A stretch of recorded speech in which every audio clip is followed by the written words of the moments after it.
Hi, everyone. Welcome to AWS Amplify Days. I hope you're as amped to be here as I am. So my name is Nikki. I am going to kick off the day and then I'll help moderate questions throughout today as well. I hope you're excited. I'm stoked. I know it's a little different because it's virtual and we're in a whole new world, but hopefully you get as much out of today as you would if you were here with me in person in San Francisco at the loft. I'm actually not at the loft, but I am in San Francisco, to clarify. So I'm really excited to kick this off today. So if you're new to Amplify and you've never heard of Amplify and you're like, what the heck, how did I end up here? I'm just going to quickly overview what it is and why it's so cool and why it's important, before you hear plenty of talks today about, way cooler things that you can do with Amplify and all the other pieces and components to it. So basically, it's made up of a few components here. You see the CLI, the libraries, and then we have UI components as well, and then we have the console view now. So we have 4 parts to Amplify. The CLI will help you allocate and build resources in AWS. So you can simply add resources to your AWS account without having to know pretty much anything about AWS, which is why I love Amplify. And then you can take advantage of those resources in code using the libraries, and we have libraries written for iOS, Android, all the different JS frameworks right now, and those are all open source for you, so you can see all that code online today. And then UI components, so we have some coming and some already done, so pre-built UI components, so you just drop them in, things that you may have built hundreds of times before, like a login screen. And then the console is actually where you can import your project and do CI/CD, as well as see all the resources that are created, add a domain to your project if it's a web project, and do a whole host of other things and a lot of new things coming to the console as well. And the bottom below, you see all these categories. Amplify is actually category based or use case based rather, instead of service based.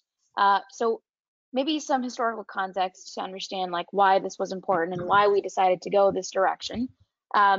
Previously it used to be pretty scary to jump into AWS, right? We have like hundreds of services and how the heck do I use each one and what do they do and what is the difference between this service and that service? And so that's pretty scary for somebody that's new to AWS. It's even scary for me who knows how to use AWS because I'm like, where do I start? So basically, we created a use case based way to jump into AWS. So instead of saying, I need to use this specific service and go finding the SDK documentation, figuring out how to use that specific service when you're not even maybe sure if that's the service that you need, and then you have to set it up with best practices and security, and there's a whole host of things you need to do if you're going to use a service. We now set it up for a use case. So you're like, I need storage. Great. We know the service that you're probably going to need for storage based on the questions that we ask you. So are you going to store images? What kind of data are you trying to store? And we are going to set it up for you using AWS best practices and our security measures to make sure that you're staying safe when you're writing code. So we're making it really, really easy for you to get started building on AWS in a use case based fashion. And so we have several categories, as I mentioned before, right? They're all below: analytics, predictions, auth, storage, basically everything that you are looking to do. And they're all very generic. So you can just jump in and say, I need a database, I need some kind of storage, I need auth, I need whatever it is. And you can immediately get started. And usually it's like one command. I don't know if you've seen some of Matter's recent posts, but they're like, I went to go do, oh, and then I just realized it's Amplify Add API. Like, simple as that. So yeah, it's very easy to get started. And our hope, the Amplify team's general hope, as our organization, is that you end up, doing something like this, where you're maybe typing a few commands, maybe you're typing them with your feet, and it's so easy to get started. You didn't even break a sweat like you normally would if you get started on anything else outside of Amplify on AWS. That's me. If I pick up any new service, I'm definitely breaking a sweat for a few days. So this is our goal as a team, as an organization, is to get you here, is where it's so easy, you can do it in your sleep. So, we very much enjoy your feedback. And as I mentioned, all of our code is open source. So you can feel free to comment, create issues, tell us what you want to see, or even submit PRs to our repos. We very much love to be a part of the open source community, and we love to see your feedback. So without further ado, I'm going to talk about today's agenda if you didn't look at the website. So we have several talks being given today by community members, which is so awesome. I'm going to highlight them here for you just really quickly. These are our amazing community speakers. First up, we have Gant, and he's got a really cool background. Yeah, woot woot, like we can do one of those. So Gant is going to kick us off today. Make sure you check out how cool his background is. I swear to God, he looks like he's like a magician. If you can see him, you probably can see him. And then we have several other members of the community. All of them are awesome. I can't wait to hear their talks, and I'm hoping that you also can't wait. And then we have a second day of talks as well. This is the agenda for day 2. We'll go over it in more detail tomorrow. I'm giving a talk tomorrow, so make sure you tune in because I'm really excited to be giving a talk. I know it's been a while since we've probably like attended a virtual conference or maybe even like spoken. So I would love to just see a lot of positive feedback in the chat and just a lot of questions and comments. And hopefully we can make this a really positive 2 days experience for everyone involved. And I'm really excited. So without further ado, I'm going to hand it over to Gant to get started. Last thing I want to mention though really quickly before I hand it over is that we do have a live workshop tomorrow taking place. This is our GitHub. As I mentioned, all of our code is here. And if you want to join our Discord, we will be taking questions live in the Discord during the workshop. You can also feel free to ask questions in this Discord at any point in time. We have folks watching the Discord round the clock. Obviously questions here if it's regarding to the conference, but if you have like a general question about, I don't understand how this works or whatever, you can always use the Discord. And all of the engineers are on it, and we try to answer everything within the same day. So without further ado, Gant, if you want to take over, I'm going to make you presenter, and you can steal the screen from me. All righty. Hi, everybody. Hope everybody's doing well. Yeah, so here's my background in my laboratory, and I hope you all get to enjoy a little bit of a chat today. Is everybody out there? Everybody's wearing their masks? Good. Okay, good. Just wanted to make sure I got everybody set up. So let's start off here. My presentation, hopefully you're seeing it right now, is specifically, this talk is pretty much going to be about you in a few degrees, right? So we're going to talk about amplifying you as an audience, and we're going to talk about this through Amplify. So who the hell is this guy, right? The person staring at his screen, looking and saying, hey, I hope you're wearing your masks.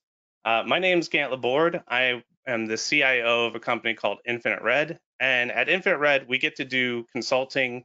And that means that in consulting, we're always learning the latest and greatest things all the time, just so that way we can create this really cool thing and then hand it off. I like to tell everybody I just work in puppies all day, all these different cool projects. And the advantage of this is that I get to work in some amazing cool tech. And I was trying to explain to my team a little bit what's an advantage? What exactly is Amplify? And to be a certain degree, I just kind of I sum it together the best as saying it's a cool collection of frameworks. It's a cool collection of cool things. And so my talk today, I want to kind of mention some of those cool things, of course, React.js. So that has 2 parts to it, and this is a 100 level kind of talk. So let's start with the simplest kind of thing, of course, JavaScript. And we're going to write some really simple JavaScript starting off here. This is some very, very easy JavaScript that I'm sure all of you already know how to write. It's quite simple, but if you copy and paste that directly in JavaScript, it will print out my name. Yeah, believe it or not, that madness prints out Gant. So funny enough, JavaScript's been around for a while, and we've been trying to tame this beast for a bit. Also, we're dealing with cool stuff we're going to talk a little bit with some React here. So that's the React part of the React.js. And that's actually a fun setup. So JavaScript library for building user interfaces. It's a sort of like a UI framework from Facebook. And we'll be kind of looking at that. What other cool things can we bring to the table here? What else is interesting? Of course, the hotness GraphQL. And being in consulting, I see a lot of people show up with their REST API, and I just, no, it's another REST client. I want to play with GraphQL. And what better place to do that than with Amazon services? So I made sure that when I finally got a chance to do something for a presentation, doing something for a demo, I jumped into GraphQL, which is something I've been dying to do. So GraphQL is an API query language. It's basically ask and you shall receive. Those of you who do a lot of REST calls know that you have to ask for this, and then you ask for that, and then you ask for the next thing. It's a bit more of asking specifically for one particular set of information, and then you can kind of get that back.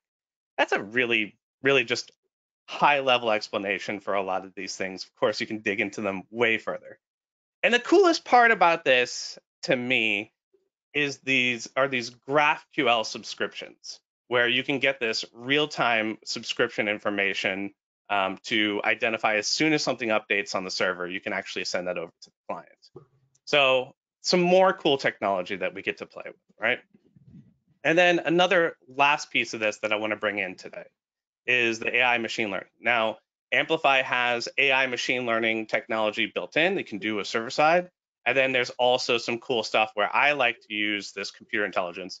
And I know that I talked about AI, I want to say 2 years ago, and people were like, what's going on with that? You know, what's going to happen? And now you have apps on your phone, you know, my face, I can turn it into, you know, wearing cool sunglasses. I can do all kinds of fun stuff like that. So yeah, AI is a capability that's really kind of grown significantly. And I think that this is being another part of the things that as you're developing cool stuff, you need to have some information in there for that. I think it's the future of computing. So I'm going to integrate some TensorFlow JS, and then that allows me to run some cool stuff in the browser. So why Amplify? Because you can bring a bunch of amazing things together. And I want to tell you a quick story. Here's the story of how my mind got blown 10 years ago. I went to Universal Studios and I was there and they said, hey, we'll give you $50. You go into this room for an hour and then you're going to tell us which TV shows, the previews for them that you like. I was like, all right, free $50. So I went in there, and also it was air conditioned. If you've ever been to Universal Florida, you know that that's actually why I went in there. So in my right hand, I was holding a green bar, and in my left hand, I was holding a red bar. And I was told that as things I liked happen on the screen, to squeeze the green bar, and as things that happened I didn't like, squeeze the left bar. And it blew my mind. This was such a cool way to gather information. I'm just sitting there watching TV shows and I'm squeezing these bars so that way I can tell them what parts of it I like. And then they can overlay that to actually get this kind of cool feedback. And I was thinking to myself, this is so amazing. I mean, how many of you have seen stuff like this? Go ahead and raise your hands. If you're looking for the raise your hand button, it's right next to the gullible button in the interface right there. Just go ahead and click that. So I really do wish that I could actually see what y'all are thinking right now. And that's part of the problem is that I can't even see the chat right now. I don't know anything of what you're thinking. I don't have a green bar and I don't have a red bar to know how I'm doing. And in a virtual world, that's a problem. Because if I was at a conference, I'd be staring into your eyes. I'd be watching you smile. I'd be watching you nod.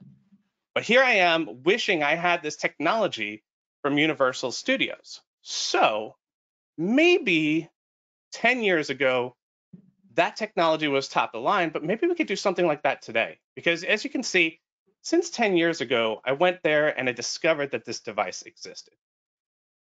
Then in 2012, they started to actually bring GPUs into AI.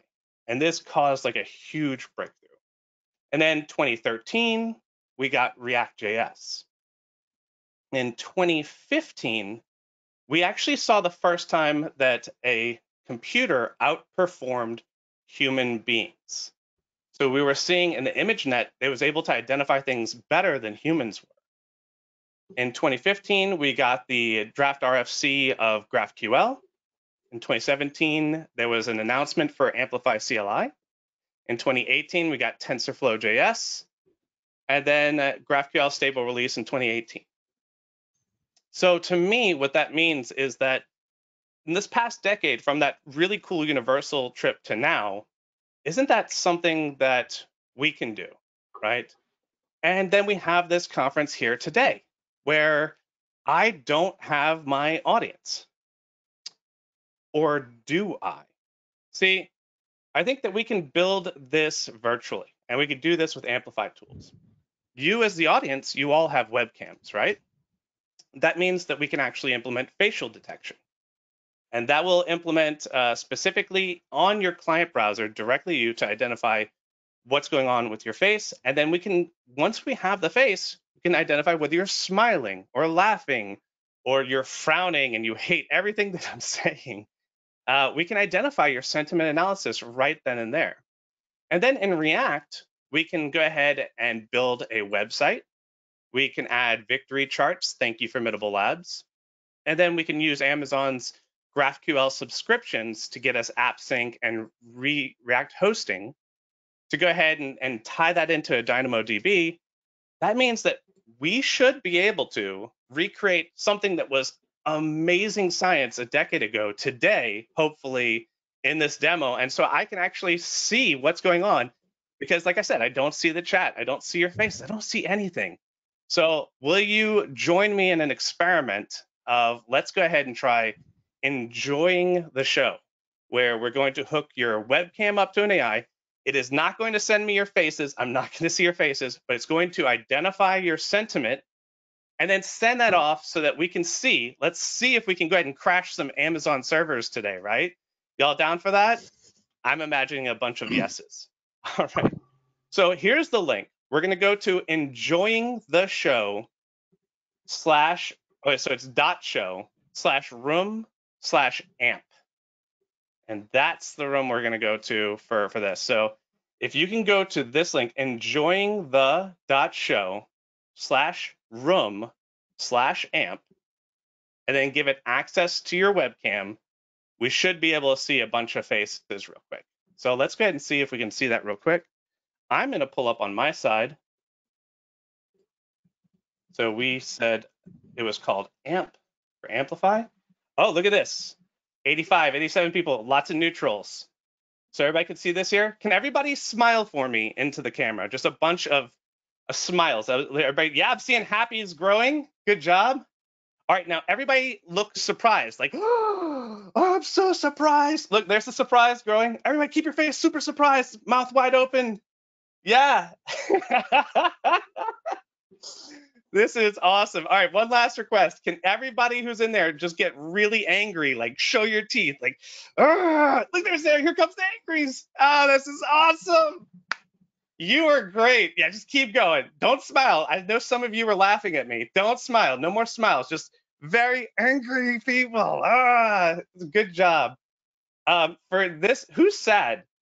The 2.2 of you who are sad. I'm sorry. All right, everybody, you could smile, you could be neutral, you could have a lot of fun.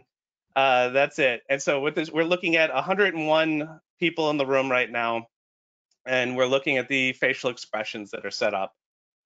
This is a lot of fun. And then you could see on your camera exactly what your facial recognitions are happening. So we're going back to neutral for the most part, quite a few happy people as well. This is, and we recreated that wonderful moment from all those years ago just now, and this is really cool. And this is 100% free. If you can make any room you want, we'll keep this up running forever. You can do this at any virtual conference you want. We could keep this room running for the rest of the day if you like. So it'd be a lot of fun. So enjoying the .show. You can choose to watch rooms. You can choose to go ahead and create a room. This is all done with the technology that we're talking about over the past 10 years. So what exactly, and I have a video here, so you could just see like with 4 of us, we're messing around. We have neutral, happy. This was in case, you always need a video in case it crashes, right? In case nothing happens, and there's everybody surprised. It's a lot of fun, everybody. So let's review some code, all right? And we're gonna take a look into the code of this. Nothing of what I did here was extremely advanced. What I did here is I glued together a bunch of amazing things through Amazon's tooling, and that's what made this magic happen. So just a little bit of an expert in 100 different places. And so I'm gonna show you the code for this. And like I said, this is the cleanest code you've ever seen. So if after this you don't feel like a good coder, that's okay, because I guarantee you this is just beautiful code left and right. So let's take a look at what we did here. For the room, and this is important because this is the why. You get some exciting idea and you want to tie all this stuff together.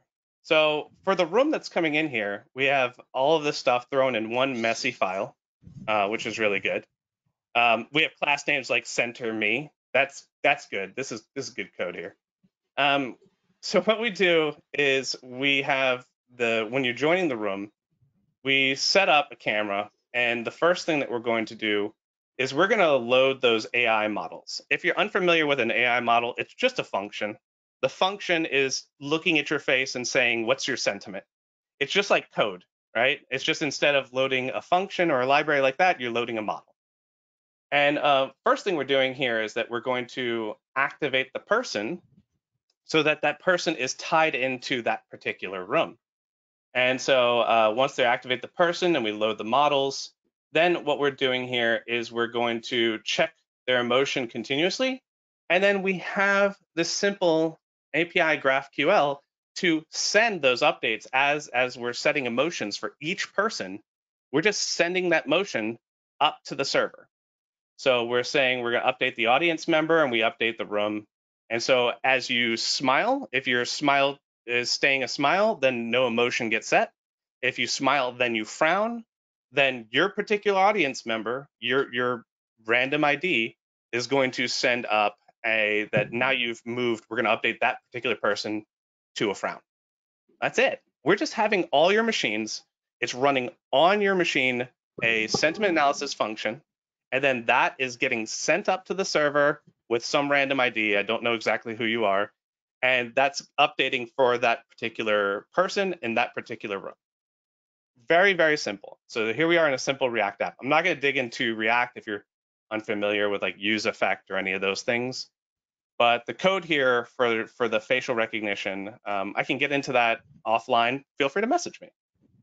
And then over here in the watch room, which is the room that's tied in specifically, I have this beautiful victory pie chart that we were all looking at. That's inside of this really cool, that really cool frame that we saw.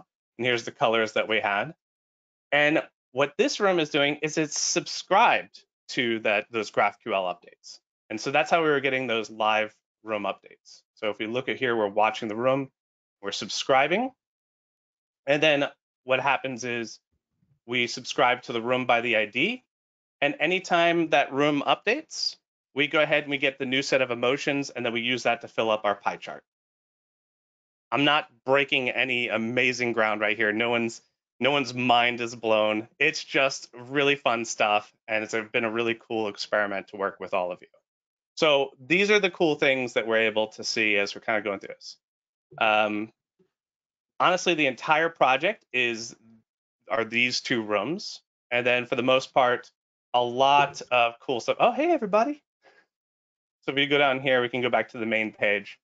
If you want to use this at any one of your conferences, we'll leave this up. You can watch the room over here, and you can join a room, and this is the room that y'all were all going to over here. And then we'll simply explain how that works. I want to say thank you so much to people like Natter, who helped out a few times in kind of getting these set up, and then Vincent Mueller, who trained the face recognition model that we're using for TensorFlow.js. So this is a really cool setup of what we're trying to build here and that kind of technology. So now that you've seen the most amazing code, let's review what we did. AI goes to JavaScript, and there it goes to edge devices like your browser. Each edge device here is going to do the work that we had to have there. So it was not loading down my machine or any servers or anything like that. You each were running the sentiment analysis on your device. The results get sent as needed up to through GraphQL. AWS is simply reporting and performs those actions from the subscription, and that's it. So this silly demo can be done a million different ways. Let's say you wanted to have home security and you have webcams all over your house and you want to say, oh, these people are allowed in this room. I don't want any guests in that room. You could pay hundreds of dollars a month for that service, or you could write it yourself with Amplify. It's pretty cool. You could do fire detection to help protect, some of the neighborhoods. If you could set up a bunch of cameras and have them all sending to a server and have a dashboard. You could detect against poachers or danger detection. Like this could be set up for security for any kind of bank, and you could use it for sports and games. Like the concept that we are applying here is that we have tied all these pieces together, and now we can build some amazing things. And that's the key of what I love about Amplify. It are the dreamers that are listening to this and coming up with their own ideas. It is the people who created that thing in Universal Studios 10 years ago. They didn't know how much they were going to influence me. It's the cool aspects of gluing all these greatest technologies together in an easy and simple way. So the trick here is for now, hopefully you understand why. Hopefully you're excited. It is for you to take that excitement to the next level, amplify your project, and then, of course, if you want to use this, amplify your audience. Thank you. I'm Gant the board. Yeah, I got it. Don't worry, everybody. I got this for you. That was amazing. That was so That was really, cool. really cool. Oh my God. So cool. Okay, so let's see. I want to kick you off with a question here. Yeah. First question is, how can I get started in AI? Yeah, absolutely. I can send you a graph that I made that basically asks you what it is you're interested in. If you're interested in building websites, if you're interested in building like groundbreaking technology, then you have a different path. So if you want to build cool websites, that's a totally different path, and you don't have to go to college for it. If you want to understand all the math behind it, I have a whole selection of courses for that too. Message me. I will send you a PDF. It will basically ask you 2 questions and then tell you exactly where to start. Super awesome. We have a question here, another question from the audience. Do you have a GitHub repo for your project? I didn't push it up yet. I will. So follow me. So that's my Twitter handle on there. I do want to clean up that code. Spoiler alert, it was not the cleanest code I've ever written. I do want to clean it up a little bit, and then I want to push it up there. So that way it is easier for people to follow without me kind of talking them through what's going on. And then I will happily share that code. Awesome. I don't see any other questions right now. Yeah. But thank you so much. You Just got want to it. remind everyone before we jump into the next presentation that I have posted the Discord link in the chat. And then also, if you're in the Discord, there's a channel called Amplify Days 2020, which I also posted in the chat for you there, because I'm getting a lot of questions on the Discord and where it is and how to find it. So it's there for you now. Okay. I may have a couple of questions that, since we have a few extra minutes, I might just throw him at Gant since he's already here. I'm kind of curious. So you've worked like with Infinite Red is the company that you work with or you're part owner of, and you all do a lot of consulting and stuff. I'm kind of curious, like how do you choose between the technologies that you use for your clients as far as like if they want an app built, but they don't really give you any technical requirements? How do you all go Yeah. about that? Absolutely. And we have people show up a bunch of different ways. And one of the ways people will show up is with a bunch of technology opinions. But we do about 10 to 15% experimentation along to always stay on top of what's going on. And then my job position is always to experiment and figure out these cool new things before they show up. So one of the things that we have is during every project, we allow up to 15% of people saying, okay, well, I'm going to try this service, even though we haven't tried it before. I've heard good things about it. And that really helps us like slowly migrate. But at the same time, one of the cool things that I get to do is that while I'm looking at this, Natter, you put something out there and then I get to watch that video.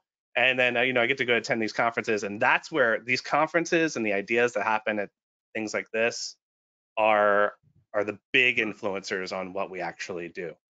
When you go see something and then you have a video where you can send the link to someone and say, check this out, this is what you want to see, then that helps out a lot because you can bring that back to the team and then we can kind of change those numbers of how much we're willing to actually experiment based on, we always want to give a very solid solution. And part of that is always growing as well. So I'd say that the trick is keep a solid base, but always be growing. Got it. And I guess, and it kind of goes along a similar line of questioning because a lot of the people here that are watching are probably either new to Amplify or they've, Yes. been using AWS. There's actually a wide range of attendees, but I think the one thing that we all have in common is that we're always learning stuff. And if we're here, that's probably, the type of person that's coming to this because we enjoy doing this stuff, learning, or maybe our job is making us come here. I don't really know, but when you're kind of learning this stuff and you're managing a team, I'm kind of curious if you all have any strategies around, spending time to learn this stuff as far as, allotted time per week, and what are the, I guess, most efficient uses of your time as far as learning. Right. The key part is that we set up a route. The soil is set up, and so I hope everybody can hear Natter's questions, even though I'm the presenter. Hopefully I don't have to reiterate his question. But what we do is we set the soil to be rewarding for those people who kind of push the envelope a bit, and that's the structure. The entire embrace of our entire concept is to say, hey, if you are trying something new, you bring something back to the table and everybody likes it, it's very celebrated. So there's not a rigid system set in place, but I'm going to say, for instance, we have a person who recently took one of our Electron apps and rewrote it in React Native for Windows and Mac using the latest stuff. And that was super cool. No one told him to do this. We told him, definitely research this, and we're going to get more contracts in desktop development. But he went and took a tool that already existed and then made it way more efficient. So, and I applaud him for that. It's sort of like, it's got to be inside you in order to do it. We just make the ground where we allow it to happen if that's what you want. I like to tell people, you want to set up an environment where growth is rewarded. Got it. That makes sense. And I guess we do have a couple more questions. And Nikki, do you want to take the questions again? Yes. I think you might be on mute. Problem. There you go. Yes. So we have another question here, which is there a React Native or Amplify Starter Kit from Infinite Red? Oh, not yet. That would be really cool. Okay. That'd be a really great setup. We should collaborate on something like that. And then if whoever asked that question, if you have a vision of like what you would like that onboarding experience to be, message it to me, please. That was Scott Bassinger. All right, I'm looking for you, Scott. And then we have another question that says, are you actually using Amplify and Prod in some of your consulting projects? So I'm not allowed to talk about all of our consulting projects. I can tell you this. We have used Amazon services constantly since the beginning of our consulting. Some subset of those things. And it has been a headache, to be 1,000% honest, to find everybody who can speak one piece or another.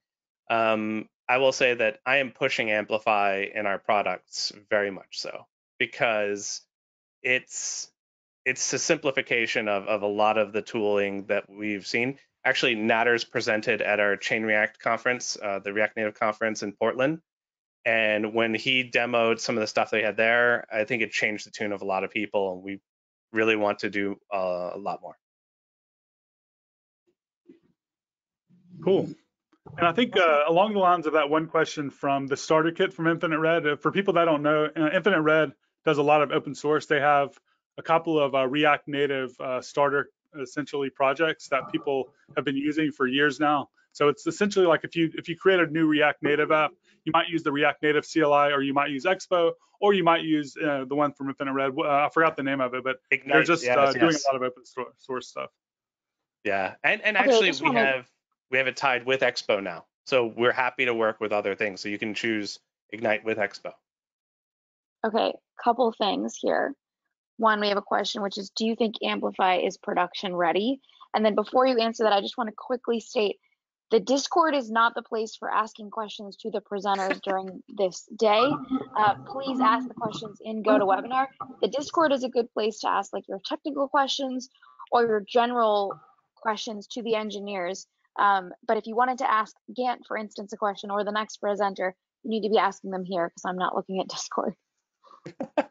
I'd love to Sorry, answer go that for it. question, because this Yes. demo was done 100%, basically no needing to pick up the metal at all, and go down deeper at all. This was all Amplify. I am doing a secondary project where I'm going to go way deeper into Amplify stuff at my talk at React Native EU, and that one goes way more into detail. I'll be talking about a lot more complicated interconnected pieces. And the thing about that one is Amplify got me 80–90% of the way, and then I gave me the tools so that I could actually adjust if I needed to go in there, and then now I need to like play with one particular service. That's no problem. And those services are still very well documented. I wouldn't have known where to look if I didn't get a huge like setup that's very well structured like that. So I would say that, yeah, absolutely. It would be ridiculous not to start off with Amplify. It would have taken me a lot more time and research. And most of the time, like this project that I showed today, it did everything I absolutely needed, and I didn't even need to look any further. Okay, so we did get another question while you were answering that one. It looks like all the Discord questions are coming back. So how much TensorFlow do we need to know in all of this? What's a good starting point to use TensorFlow on the JS side? Yeah. So if you are completely unfamiliar with TensorFlow and you're unaware of it, there are libraries that can wrap things up so that you could just be a JavaScript developer and be done. We do this for the Face API does that, and that's one of the tools I'm using here. You can do it with I have NSFW.js for helping people out. That's wrapped up, and so that you don't have to worry about understanding any of that stuff. And you could go look up all these cool libraries, and so you just npm install, and you're good to go. Now, as soon as you want to go a little bit deeper, it's sort of that same concept, is that you want to understand exactly what the next thing is. So message me what your idea is, and I'll be happy to help you out on saying, hey, something already exists on that, or, oh, you're looking at spending some time training and learning maybe the next month or so. And that's unfortunately where the world of AI is that either it already kind of exists, or you are going to spend months making what it is that you need.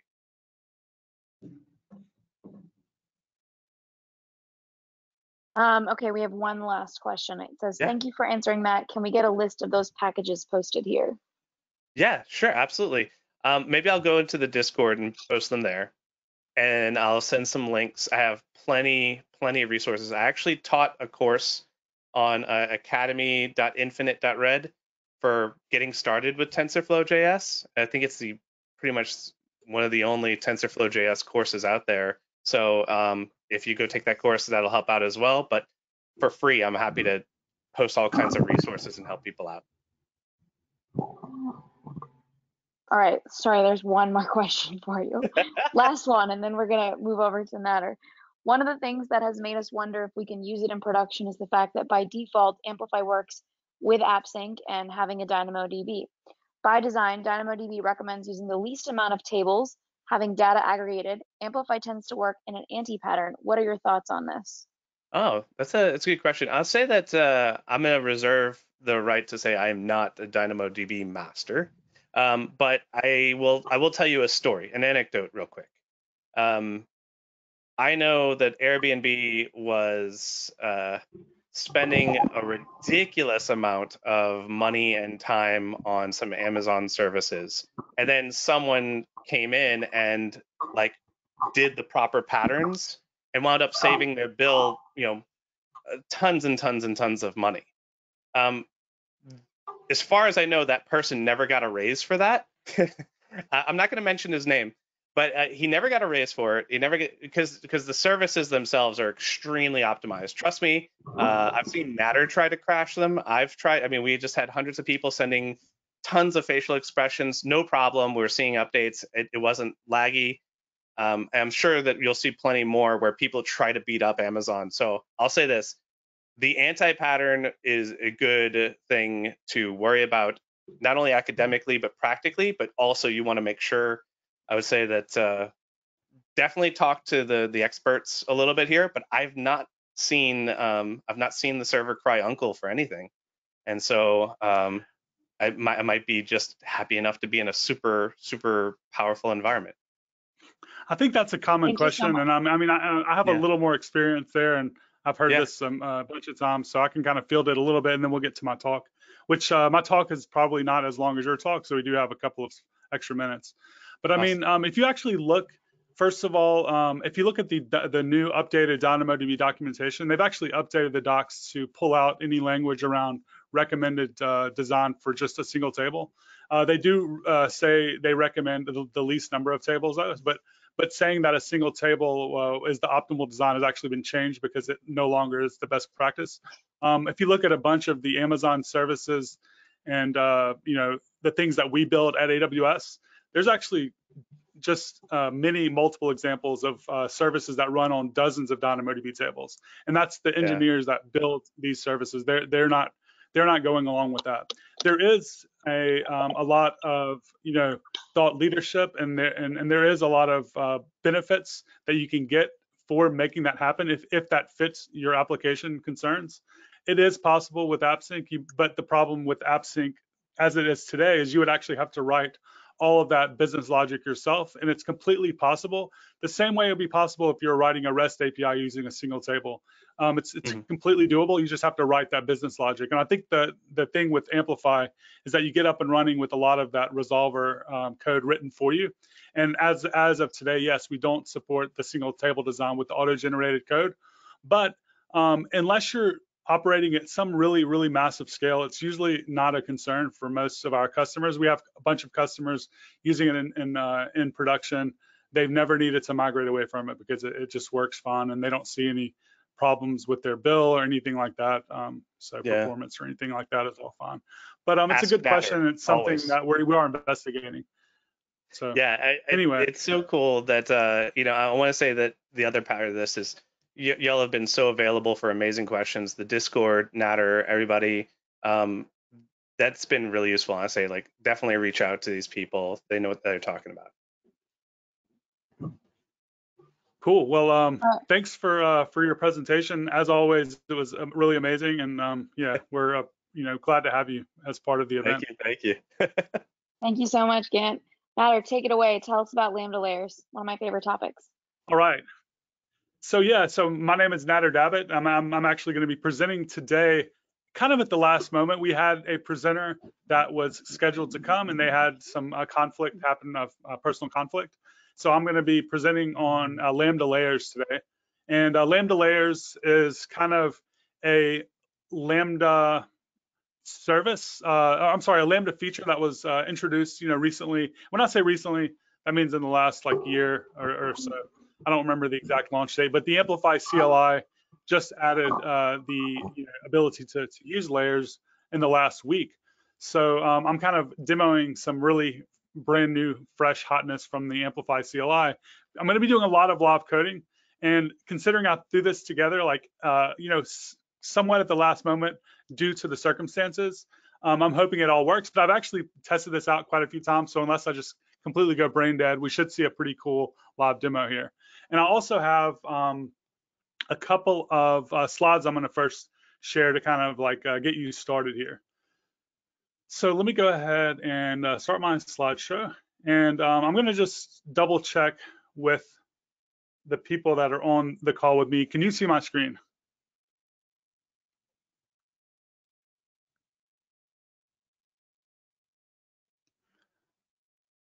And I am going to double check here. So you can see the screen? Okay, cool. Got it. Okay. All right. So I'm going to be talking about using the Amplify CLI to generate a Lambda function. And then we're going to be adding a layer to it, or actually we might even add the layer first and then kind of configure a Lambda function and a REST API to interact with that. And essentially what layers does is what the subtitle of my slide here is.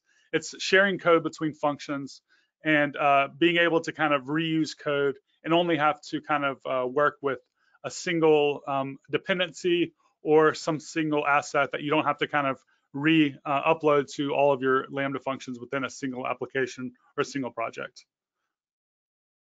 So the outline of this talk is going to be this. We're going to first kind of go over what Lambda layers are. We're going to look at how to actually set this up using the CLI, and then we're going to do a live demo. So Lambda layers overview. With Lambda layers, there are actually two main ways that you can share dependencies. You can either share actually npm or pip dependencies or whatever your runtime is. So let's say that we're using the Node.js runtime. We might have some npm modules installed. So we have like our package.json, and then when we deploy a package, we zip all of that up and we upload it to our function. What happens very often is that you end up having multiple functions, of course, in your project. So you might have, let's say, a dozen functions in your project, but you might be using the same dependency across multiple functions. So let's say you're using the moment library for dealing with date time. What ends up happening is that you have, let's say, 6 of your 12 functions using this moment library, and you're kind of uploading this same code over and over and over. What happens when you need to upgrade a version of Moment? You end up having to go across all of those modules and update them. What happens when you need to add a new dependency across multiple modules? You end up having to kind of upload all of that over and over and over. So you have a lot of duplication. With layers, you can just create a single layer, use that or install that dependency, and then you can then reference that dependency across all of your functions in your project. And you can also share custom code and custom assets. And we're going to be demoing how to do both of these. So let's say that you have some type of configuration file, you have some type of just general assets that you need to use across multiple functions. Instead of duplicating that code across all of your functions, you just upload that into a single layer and then you can use it. So to kind of give a visual of what this looks like, without Lambda layers, you end up having, let's say, node modules and assets sitting in multiple functions, but with the layer, you can kind of offload those into a single layer. And what ends up happening is that you have, you can do away with this code duplication by putting them into a common layer like this is showing here. So actually implementing this, and this is what we're going to be doing in the live demo, you create a layer, you install whatever dependencies that you like, you deploy this layer, you then can configure whatever function that you'd like to use that layer. And then across all of the functions, you can now start requiring that library.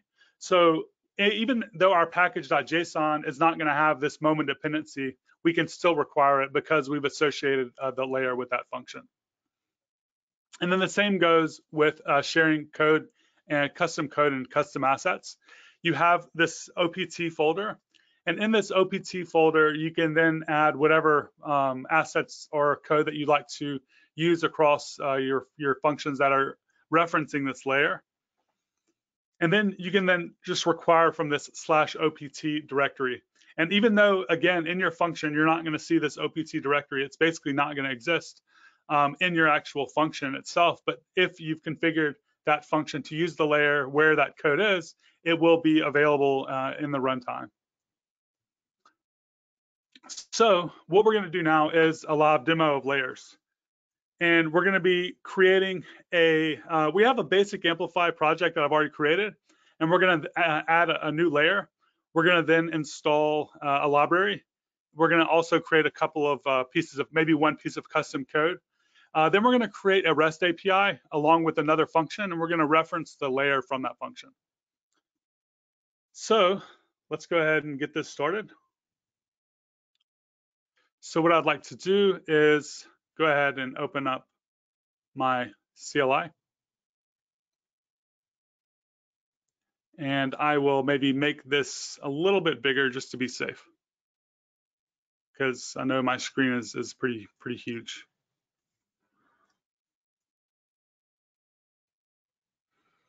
Okay, so I'm in an Amplify project. And if you can see when I run status, what we're working with as of now is just a completely empty Amplify project. And what we're going to do is we're going to then go ahead and add a layer, and then we're going to add a REST API and a function. Is this code size okay for everyone? You can see it pretty well? Okay. I know it's probably not like huge, but with my new amazing widescreen monitor, it's kind of hard to figure these things out. So what I want to do is we're going to go ahead and we're inside of a React project also. And what we're going to do is after we add the layer, after we add the API, we're going to also fetch data from our React app. We're going to curl it as well and just kind of show how the URL path works as well. So what I'll do is I'll go ahead and run amplify add function. And this is going to allow us now, if you've installed the newest version of the CLI, you now have a new option to select a Lambda layer. So before there was only a function here, now we have the option between a function and a layer. So we're going to go ahead and choose layer. And then here we're going to give the layer a name. So we can say Amplify Days, and we're going to be using this layer to do a couple of things. We're going to be installing the UUID library because that's a library that I use all the time. And I feel like it might be a good example for us to kind of play around with here. But we're also going to be sharing some other code. So I might call this Amplify Days live demo, something like that. So this layer is kind of like a generic layer for this event. And then now we can select the runtimes. And the two runtimes that we support right now for layers are Node.js and Python, even though in the actual function category, we also support .NET and Go and Java. But for the layers, we only support at the moment Node.js and Python. So I'm going to choose Node.js as the layer runtime. And then we can automatically have the access control that is set up by the CLI, or we can add additional access control. So let's say that we want to allow other accounts to use this layer, other organizations, or we want to make this layer completely public so anyone that's using AWS can kind of use this layer. We can actually do that and set up those permissions from the CLI, but I don't really need any of that, so I'm just going to kind of take the default permissions. So now if we run Amplify status, we should see that we have our new layer. So what I'm going to do is I'm actually going to, let's go ahead and change into this new directory and install the library. So we're going to go into the Amplify folder. We're going to go into functions. Actually, we're going to go into backend and then function, and then we're going to go into our layer. And then in the layer, we're going to see that we have a few different directories. We have the OPT directory. Like I mentioned before, this is where we're going to add whatever custom assets and custom code that we like. And then in the lib directory, we can go there, and this is where we're going to see that we have our Node.js runtime. And in this Node.js folder, we can now add whatever dependencies that we want, because we already have that package JSON. We have the node modules. So here I'm going to go ahead and install UUID. And this is the UUID library, which all this does is creates a unique identifier. So it just creates this really generic random string that we can then use for IDs. And we use this all the time when we're building apps. So now that we've installed that, we should be able to look at our package JSON and see that we have a single dependency of UUID. So that's good. So now that we have that dependency there, let's go ahead and jump back a bunch of folders and back into the main project. And let's go ahead and open this up in our text editor.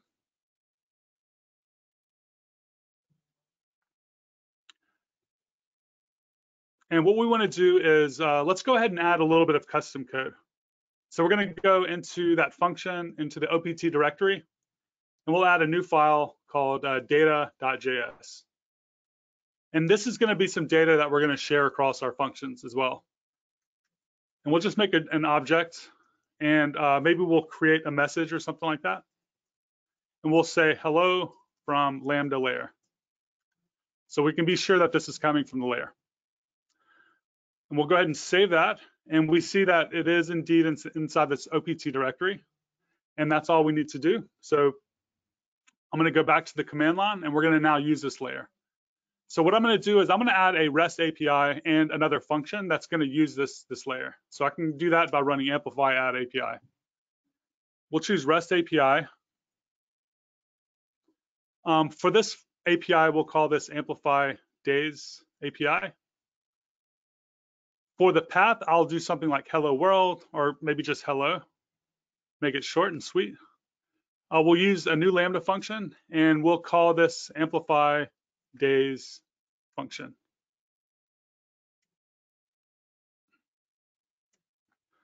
For the runtime, we'll choose Node.js. We'll just choose a hello world function, something basic. And we don't need to access any other resources. The layer is going to have its own configuration for us to be able to access. We don't want to set up a schedule, so we can choose no to that. But we do now have this new option. Again, this is part of the new CLI. Do you want to configure a layer? And we can now choose yes here. And we should now see either a list of the layers that we have, or we can provide the ARN for another layer that someone else has created or that we've created elsewhere. So what I'm going to do is I'll go ahead and choose the Amplify Days live demo layer. And we only have one version, so we can just select version 1. And we'll go ahead and edit that function now. So in the function, we have a really basic, function going on here. We just have a handler and nothing else. So the first thing we want to do is let's look at the package.json for this function. And notice that there are no dependencies. All we have is the name, the version, and some other metadata. But we can use the dependencies from the other one. So let's go ahead and say we want to use that UUID library. So I'm going to go ahead and import v4, and then I'll just rename that as UUID. And we'll say we want to require UUID. We also want to require that data. So we can say const data is equal to require OPT/data. Now this folder structure of /OPT/data should actually work, but we actually just released the CLI, and there's actually a bug right now. So we have to do 2 paths, but this will be fixed in like a day or 2. So like if you're watching this a week from now or a month from now, it will only be one /OPT. What we can now do is we'll go ahead and create a new body, and we'll have a couple of parameters. We'll have a message, and we can set this to body.message. And then we'll have an ID, and this will just be the UUID. And I may go back into my function here and just make sure we have that data parameter right. Oh, and I just noticed one thing. We need to export this.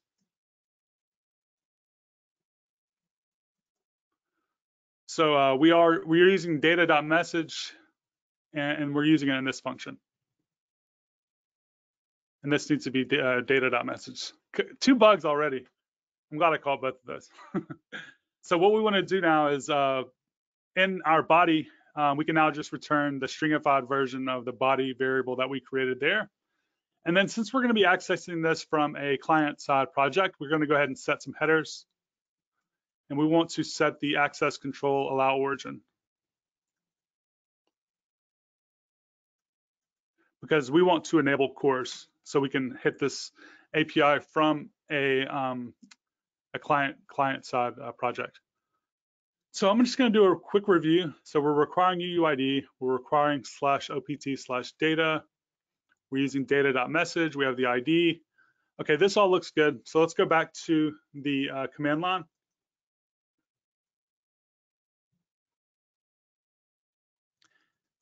And I don't want to restrict API access. I don't want to add another path. So I'm going to go ahead and deploy this. And as this is deploying, we're going to go ahead and open up the React project in a text editor. So we see that this is deploying. And what we want to do is open our React app and configure it to hit up this new API. So I'm going to open index.js. And we want to import Amplify from AWS Amplify. We want to import the configuration that the CLI created here at AWS Exports. And we want to call amplify.configure. So if you've ever used Amplify, you've probably done this a million times. If you haven't, this essentially just allows the the React project to know about the Amplify resources. And then we can then start interacting with them, because we have in the AWS Exports file a key value pairing for the resource name and the location for whatever resources the CLI creates. So we can now open app.js and we can start interacting with our API. So what we want to do is import the API category from AWS Amplify. And then we can call things like api.get, api.post, and so on and so forth. And we want to go ahead and create a couple of variables for the data that's coming back. So I'll call this data and set data. And we'll do react.useState. Just set this to null for now. And we'll have in the useEffect function, which this function is essentially going to be called when the component loads. So it's kind of like invoked right when the app is loaded. We're going to have a function called like fetch data or something like that. And then this is going to be calling the API. So let's go ahead and create that function. And we'll create a variable called response. And we can now set this to api.get. And we're going to be needing two things. We're going to need the API name and the path. Now the path was /hello. And the API name is Amplify Days API. And we can get that a couple of different ways. We can go into our AWS exports once this is done deploying. And this will be in the configuration here under the name parameter of Amplify Days API. You could also go in the backend folder of your Amplify project under API and kind of see it there. So we'll go ahead and paste that there. And then what we'll do is we'll just call set data, passing in the response. And then back in our in the UI of our app, we can now use this data variable. And whoops, go ahead and delete a bunch of this stuff. So in our UI, we'll just we'll check if data is there, and if it is, we will just have like a JSON stringified version of the response.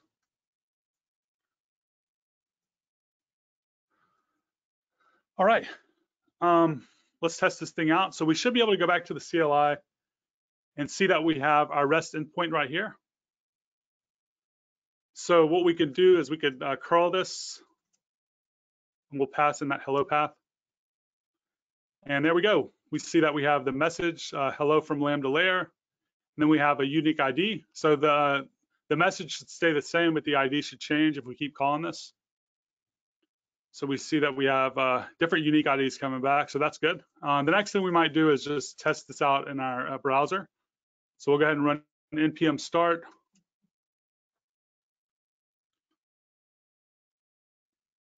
And we'll inspect the element just in case there's like a bug or something like that. All right, we do have some type of bug in our client project. So let's see what's going on.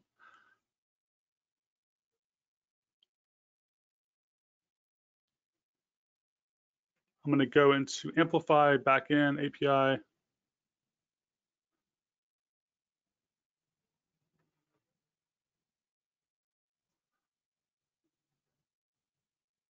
and see if I can figure what's going on here.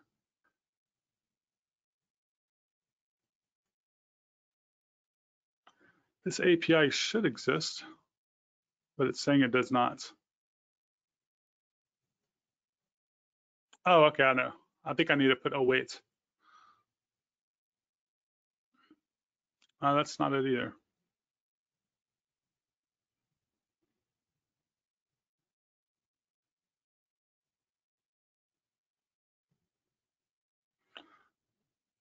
I will try one more thing and then I might just go past this because there's probably something that I'm not catching here in I this don't know live if this demo. is related, but you have some audience callouts on index.js is not saved. Could be it. Let's try saving that. Oh, that was it. Good call, audience. So the index.js with the configuration wasn't ever saved, so it wasn't coming through. So now that we see that the data is coming back, what we want to do is maybe just do something a little nicer here. So we might just say like h1, and we can say data.message, and then we can have like the ID, and save that, and we see that we have our message and our ID, and every time we refresh, we should have like a different ID. All right, well, thanks for the audience member for saving my butt. Really appreciate that one. Okay, cool. So that was my entire presentation. Oh crap, let me go back here. I will end with this. Thank you for coming to my talk. This was a fairly last minute talk for me, but it was about something that I've been playing around with a lot lately, and I've been having a lot of fun with Lambda layers. So yeah, that's it. If you have any questions, I'm going to go ahead and jump off my presentation and start answering questions. Okay, so there's a couple here for you. Do you want me to call them out, or you want to just go for it? Yeah, so let me go ahead and stop sharing my screen. There we go. Yeah, let me go ahead and open up these questions real quick, see what's going on. So I guess there are quite a few, so let me go back. I will start with the question from Taras at 1148. Will this integrate with chained at function in the GraphQL API schema? So if you're using the at function directive and you have a layer that's configured with another function, yes, that will work. And I'm thinking that's the question. But if you're wondering if you can use the at function directive to call a layer directly, probably not. But I don't think that's your question. I think the question was, can you use the at function directive to access a function that's using a layer? And the answer for that is yes. Another question is, can we use Python and Node in a single Lambda layer? Yes, you can do that. You can have multiple runtimes in a single layer. But of course, yeah, okay, that's pretty much it. But without going too much more in depth with that. So will TypeScript ever become a first-class citizen in Amplify? Let me see the rest of that question. Currently, we have to bundle common functions using Webpack. I know that there's some discussion around this, and it is on the roadmap. I just don't know what the priority is. If you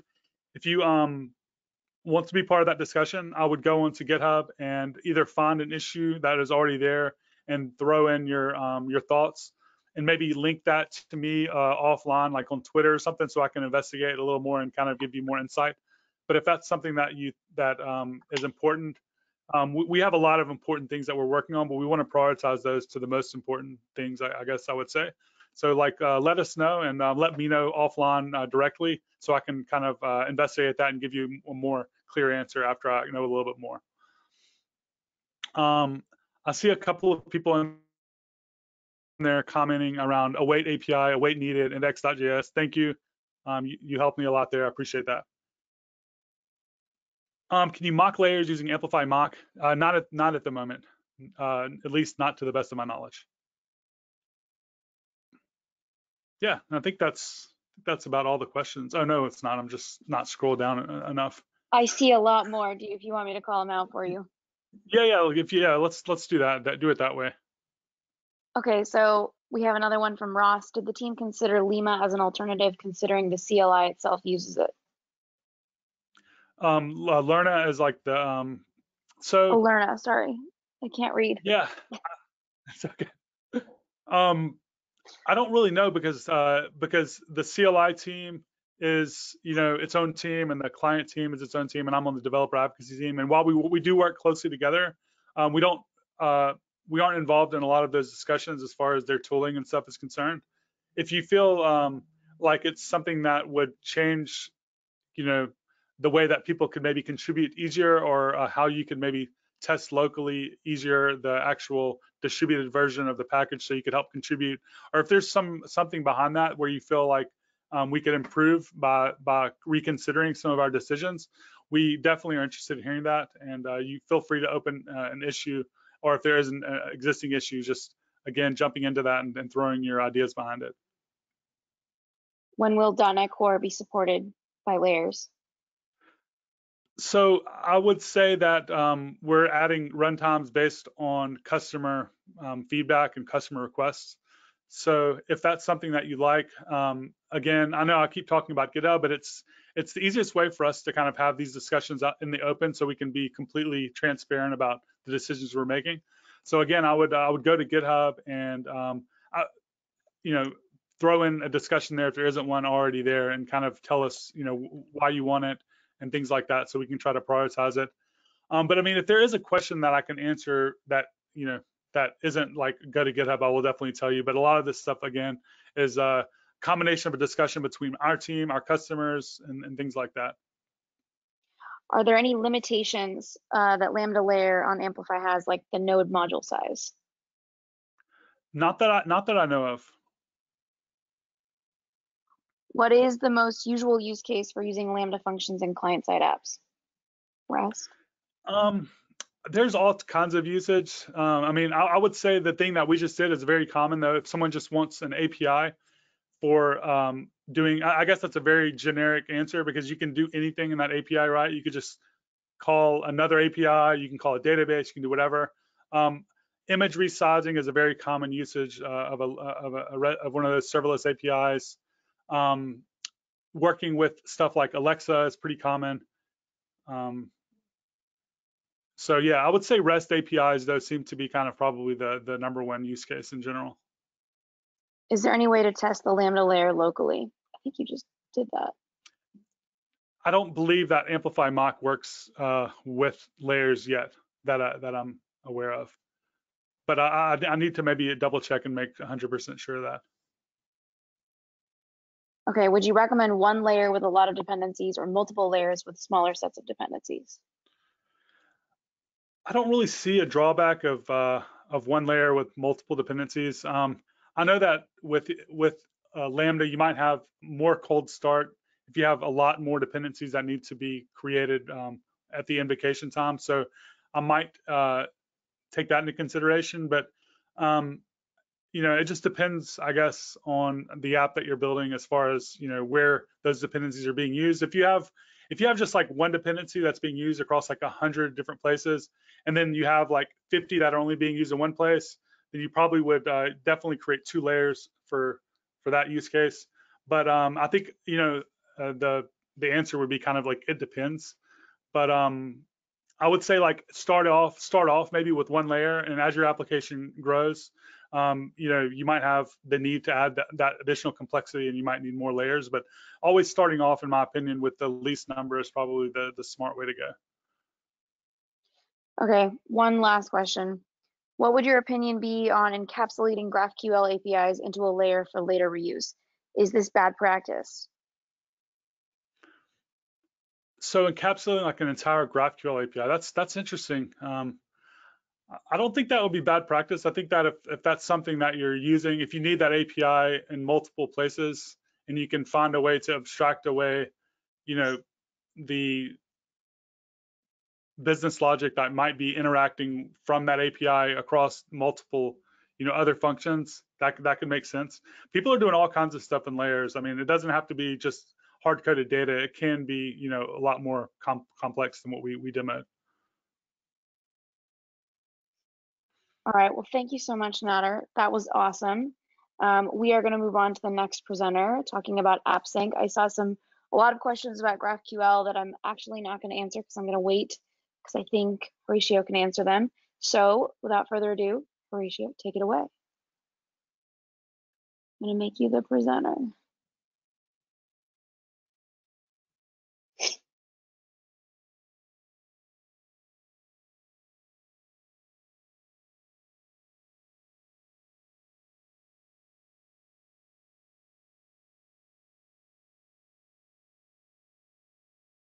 Also, I think you're muted, by the way.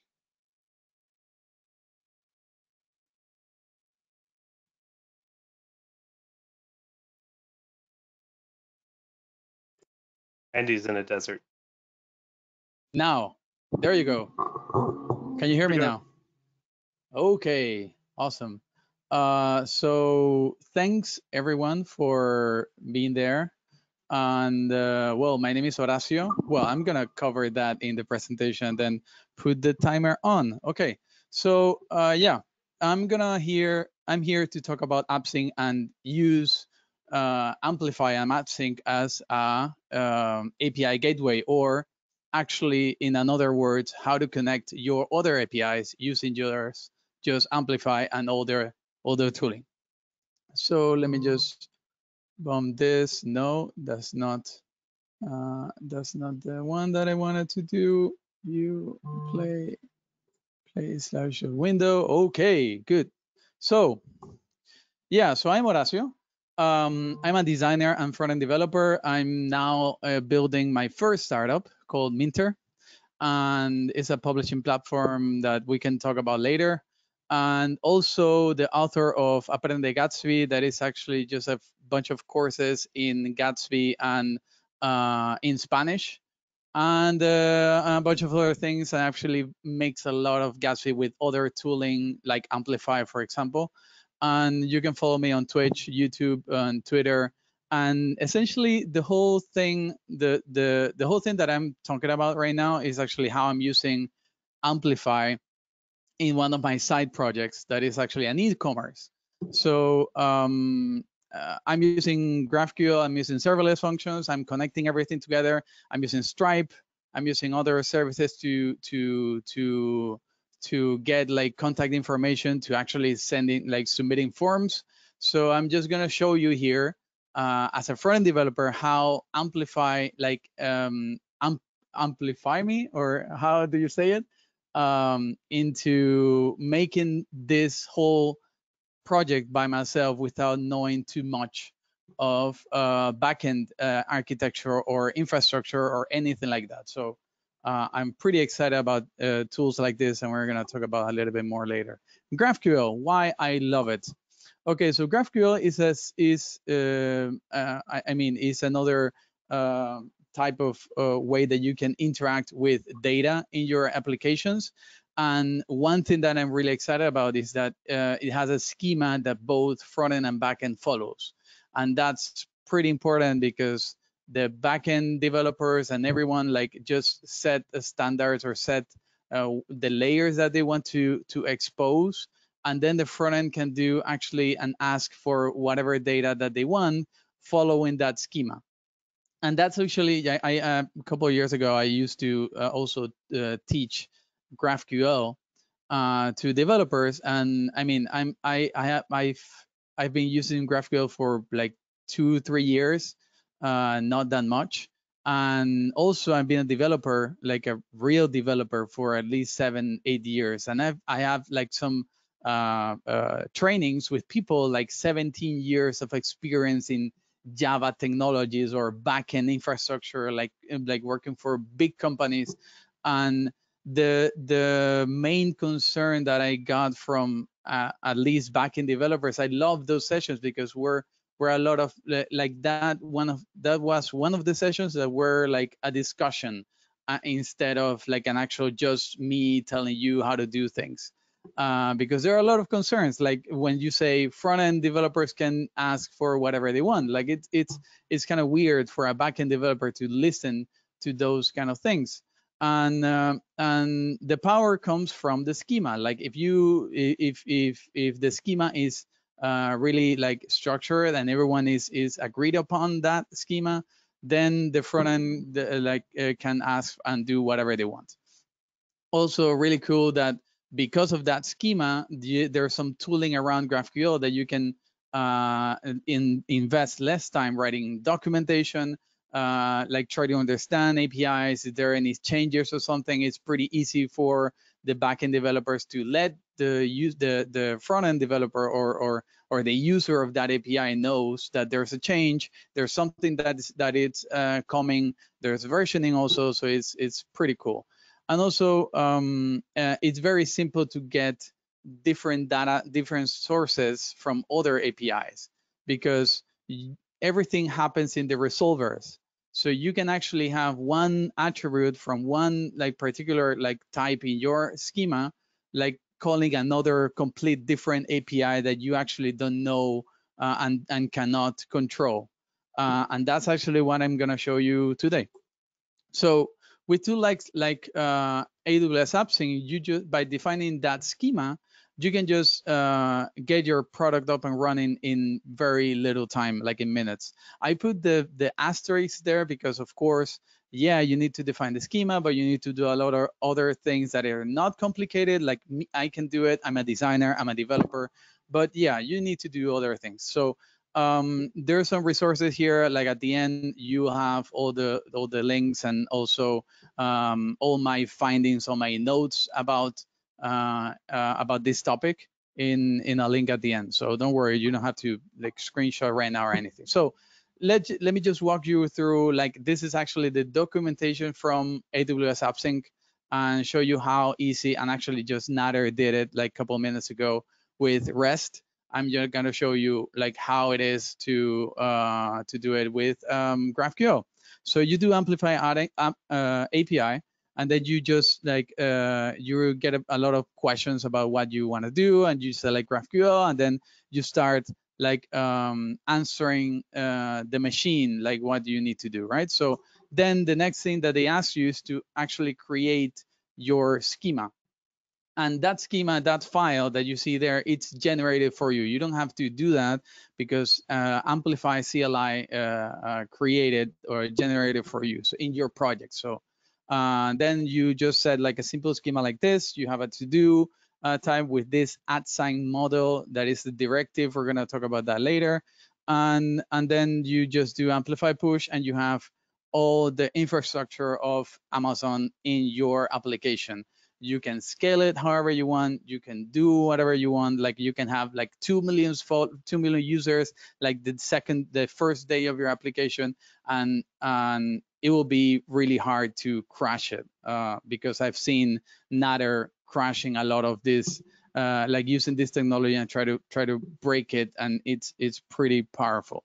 So then, of course, when you have that ready, you have your backend, your GraphQL API ready. Then you need to set up that backend into your application. In this case, is React. So you install the Amplify module, and with that, you can configure your Amplify module in your application. And you see that this AWS exports file, it's also been generated via the Amplify CLI. So you don't need to care about that.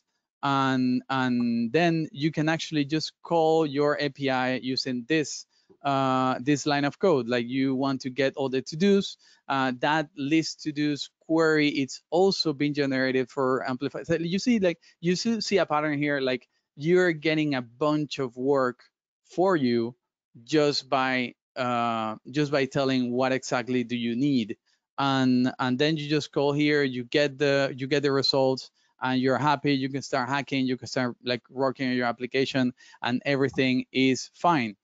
Also here you can see how you can do mutations. In this case, you can create a to-do. It's a simple to-do here.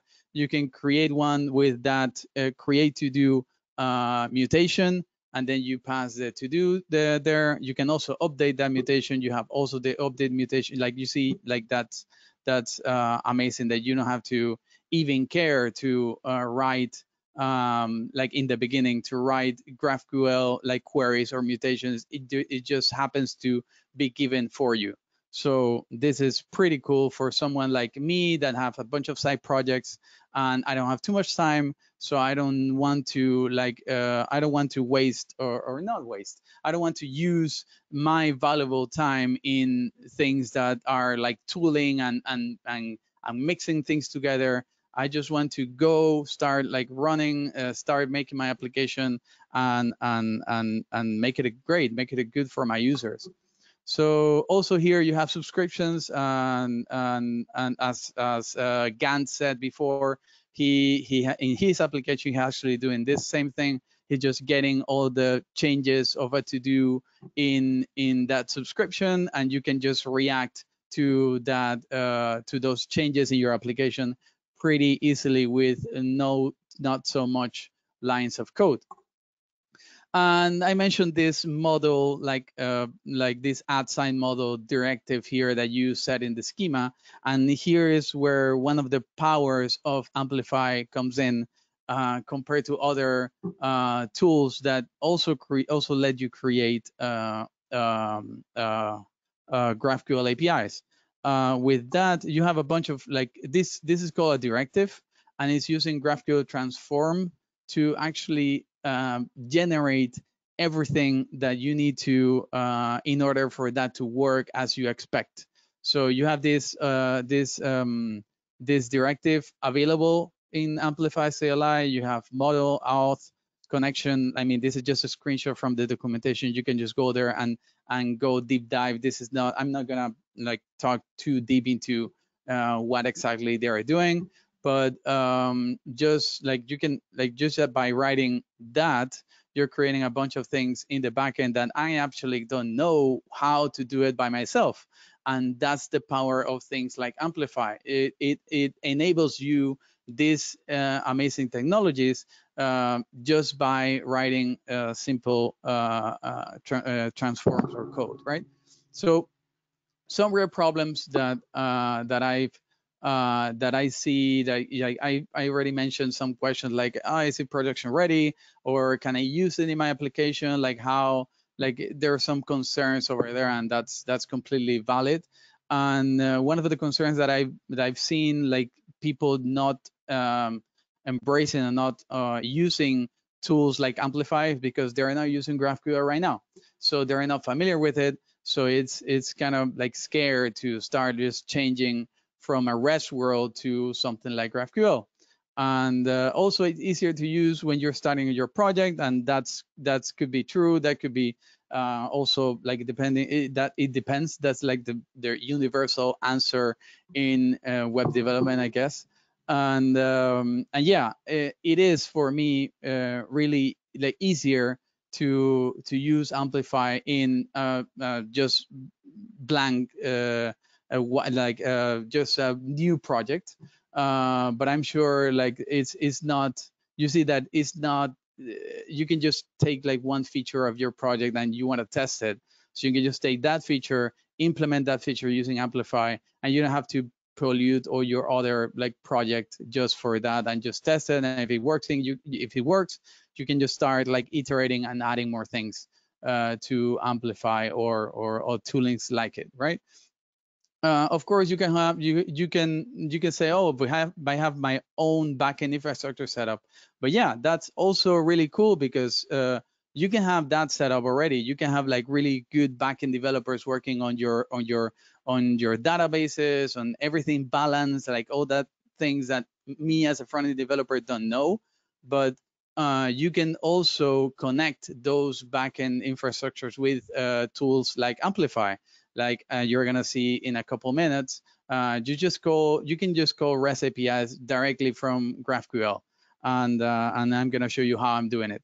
So yeah, what options do I have? So yeah, this is one of the things that I think it's a really good, valid way to start using Amplify or start using this tooling, without changing your whole project in the backend side at least.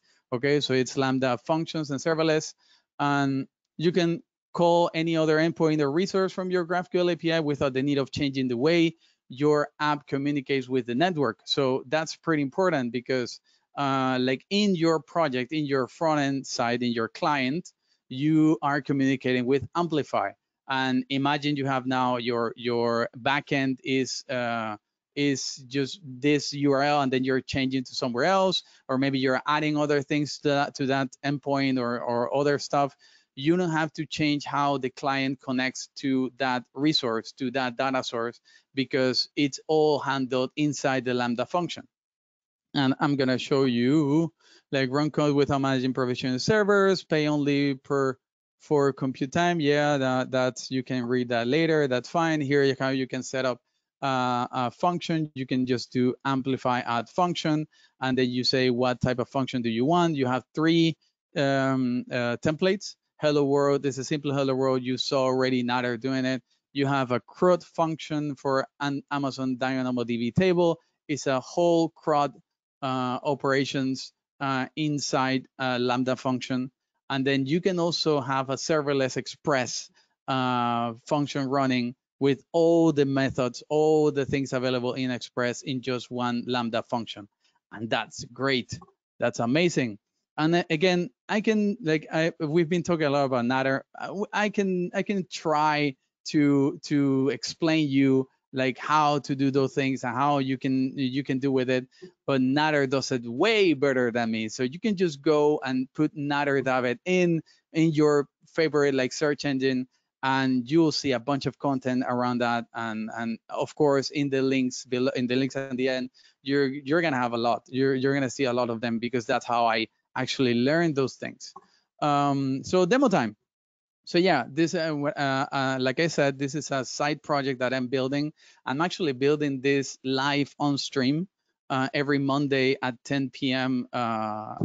Spain time. This is GMT +2.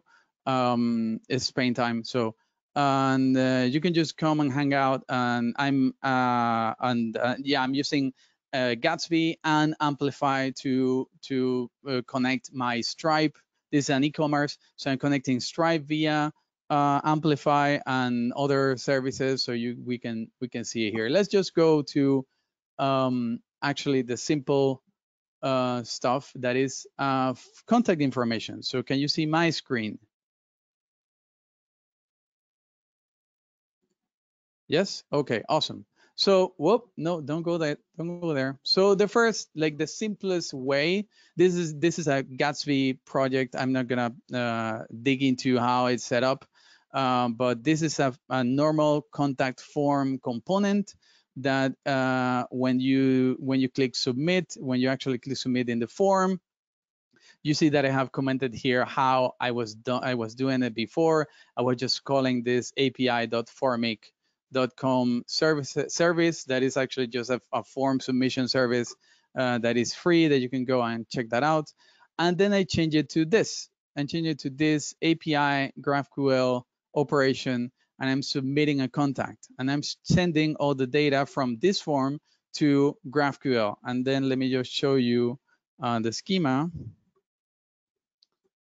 And in the schema, you see that I have a mutation here called submit contact. And this mutation expects an input of this type that it's here, name, email, and comment. And then this is returning a special scalar type from in Amplify called AWS JSON. That is just returning JSON object. And this, I'm using the function directive here to call this contact form function. So if we go to that index and I go here, you see that it's a hello world. I'm using actually the hello world template, and I'm calling using Axios. I'm calling the same API from here. So and then just return it back the data when it's okay or not. I think I don't care like the return in the actual UI. But yeah, if we go here, this is the website.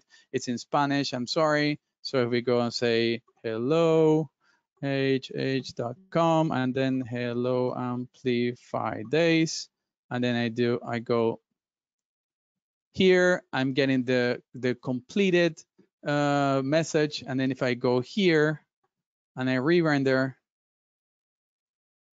I have my like submission here in this form just by calling Amplify and that function. So this is like the simplest way I use Amplify to and also another to connect to other APIs. And but yeah, let me just go back to here, and I have also the checkout serverless function. Heads up here, I've been hacking with this like a couple of days ago. Actually, on Monday, I did some things around that, and for some reason the checkout on Stripe doesn't work. But you can see here how I'm doing, how I'm actually creating a server-side session ID in Stripe using a Lambda function called via GraphQL API. So let's just go through it, okay? So let me just go here, schema. Let me just go to the schema. And here you see that I have a checkout mutation again, right? So this checkout mutation is expecting an input code that is a cart item, and it returns just AWS JSON. That's like the like before. And then I'm calling from this mutation, I'm calling this function called checkout. I need to add this env environment because Amplify has different environments that you can set up, and that's how you can just parameterize that, and it's easier for you to work with. So then if I go to the checkout page, you see that here I'm in this function handle checkout, I'm calling here the Amplify the checkout operation, and then I'm just sending the input that is all the cards, all the actually I'm gonna show you here. So I've got a card. No, I'm gonna here. This is one of the products. It's actually a socks company. I'm gonna sell socks too. Yay! So here you can see that this is the checkout, and then I can just click here pagar or pay, and then you see in the console that is getting all the session ID right here. So I'm generating this session ID via the Stripe SDK, Stripe like a module, but for some reason I'm getting an error here on Stripe. But you see that I'm sending the user to Stripe via just Amplify and communicating that with Stripe. So so yeah, what else do I have here? Other integrations, yeah. So let's just talk about next steps that I have on this project, because there's a bunch of things that I'm interested in doing. So I want to, because this is an e-commerce, I want to manage all the orders through Amplify.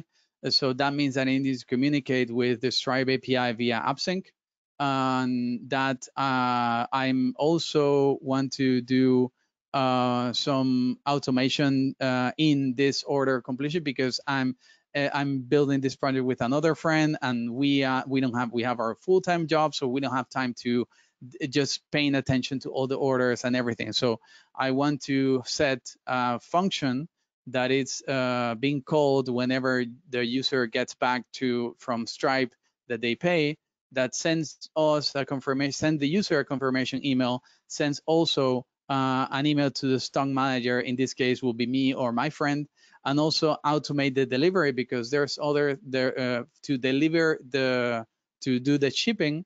I need to actually create a shipping like invoice for the company that is doing the shipping to come here to where the stock is and get it to the customer. So I want to also automate that. They have an API, so this type of tooling enables me to, okay, this is something that I can do. I don't need to waste time. I don't need to use my time in just checking out what are the orders and where are the things, and I can just build it and work for me, not the other way around. Also, I want to manage all the orders and everything inside Amplify because I want to have customer accounts. So I can attach the orders to a customer, I can do authentication, I can just also send the status from the actual shipping company to the user via Amplify, and many other things that you can, like, I think, yeah, this is the next topic. So I feel I have superpowers, and I feel superpowers not knowing, not being a backend developers, because I have technology like this to that enables me to just think of the user. Like, I'm thinking of how I want how the user experience I want, and then this type of technology enables me to do that, no matter like where it is that endpoint, or oh, I don't manage that content. It doesn't matter. Actually, I just connect via Amplify and I can get the data right away. So, and that comes in this like concept called progressive disclosure of complexity. Like, and I think Amplify embrace this concept pretty much everything. So, like, when I started using Amplify, I think it was like a year and a half ago. I didn't know anything about backend development, anything about servers, anything about Lambda functions, anything about that. But I was not using them, so I was just using the first layer, the simple layer, and that's the only thing that I cared, and it was working. But then I needed to, okay, now I need to do like how I can do union types, or how can I just like reference an ID from another, like that from another table. Like if I want to call another function, like by the time I needed to learn more things, I was able to learn it. I was able to go deep dive into it, because also Amplify enables me to just go as deep as I want. So I think this is pretty important. This is pretty huge, that we as developers, we as front-end developers, have tools like this, because it enables us to do really cool stuff, really cool projects like this one, or other ones that you can see like out there. And in like another a little note, because I'm also a designer, we need more tools like AWS Amplify, but on the design side, that helps developers to also work with design and let them go deeper while they are more curious, they want to learn more. But this is for another talk. And yeah, so like I said, here it's all my Amplify notes, or everything that I'm learning with Amplify. You can go there. It's live, so I'm constantly changing that while I'm learning, while I'm doing things. So definitely check that out. And thanks. That's it. All right, awesome. Thank you so much for that. We do have a couple of questions, but we're also a little bit over on time, just from actually a couple of the previous presentations. So I'll probably throw you a couple of questions if that's okay, and then we'll have to move on. Yep. The first question is this: we must use AppSync or any other service from day one of the app, or can we migrate to it later? You can use whatever you need to. You don't have to use everything at once. You can use just the authentication model. You can use just the API, or you can use a function, and that's it. You don't have to use everything in order to migrate or anything like that. So. Okay, and then the other question is, when you have the transforms directives, is there a possibility to add customizable transformers or further directives ourselves? For example, transforms that stream to Elasticsearch might need additional settings for our use case, or we just want to extend the transformers that the CLI provides? That's a really good question that don't think I'm good. I have all the knowledge to answer. What I know of is that there are some directives that you can actually chain, and you can do like different things in other chains. But until that phase, I'm not there yet. So maybe Nader, I don't know if you can just put your insight there. Yeah, I would probably say the same thing that you said. You can chain directives to kind of do like maybe hit multiple functions or something like that with a single request. But like if you want to create your own directive, you can actually create your own plugin that could create the functionality that you'd like to have, but you would have to write that from scratch. So there is no like easy way to just kind of like create your own directive using some type of SDL or something like that. You would actually have to kind of dig into the CLI and understand how CloudFormation works and stuff like that. So that is something though that we'd like to enable a little bit easier in the future. So, but for now, it's not. It is possible, but it just takes a little bit of extra work. Yep. And yeah, this is what I was saying with progressive disclosure of complexity. You can actually go into the VTL and change things over there in whatever like services that you're using. But if you don't want to, you don't have to. Cool. Well, Horacio, thank you so much, Horacio, for coming and presenting. It was a pleasure to have you, and we'll probably go ahead and be seeing you around soon. Yeah, thanks for inviting me. Thanks. All right, so we are now moving on to our next speaker, and we are running a few minutes behind, so I'll try to make this a quick intro.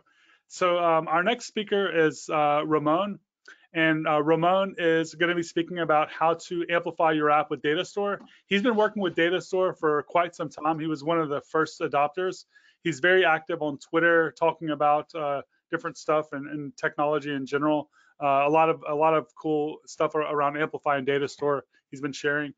So I guess without further ado, Ramon, welcome to Amplify Days, and we're looking forward to seeing your presentation. Yeah, thank you. I believe you can see my screen, correct? Yes. Okay, cool. Yeah, welcome. In this new work spot which I created during the COVID-19, I don't believe it's just as inspiring as Nether's work spot, because you also have a fridge. I don't have it. So I just removed all the dresses of my wife to the other side, so you don't have to see it. Welcome. I'm an IT engineering lead at ABN AMRO Bank in the Netherlands, one of the largest banks. I was really doubting which title I put in, because we're not working with AWS there. We're working with Azure, but I do a lot of side projects with AWS. But I thought let's put my title in there, because then if there is a bug, if I can't answer a question, I can always say, hey, I'm just an IT engineering lead, a manager, so I can pass it on. During my side projects, I do a lot of I use a lot of AWS Amplify, and I'm going to show you a little bit more how we use Data Store. This is my colleague working in the same company, and we built an online quiz in a few days during the COVID-19, because all our teams had to work from home. We're leading the Department of Mobile Internet, and we have around 20 teams which were working for us, and we thought we have to bring also fun to them when they're working from home. So let's organize an online quiz.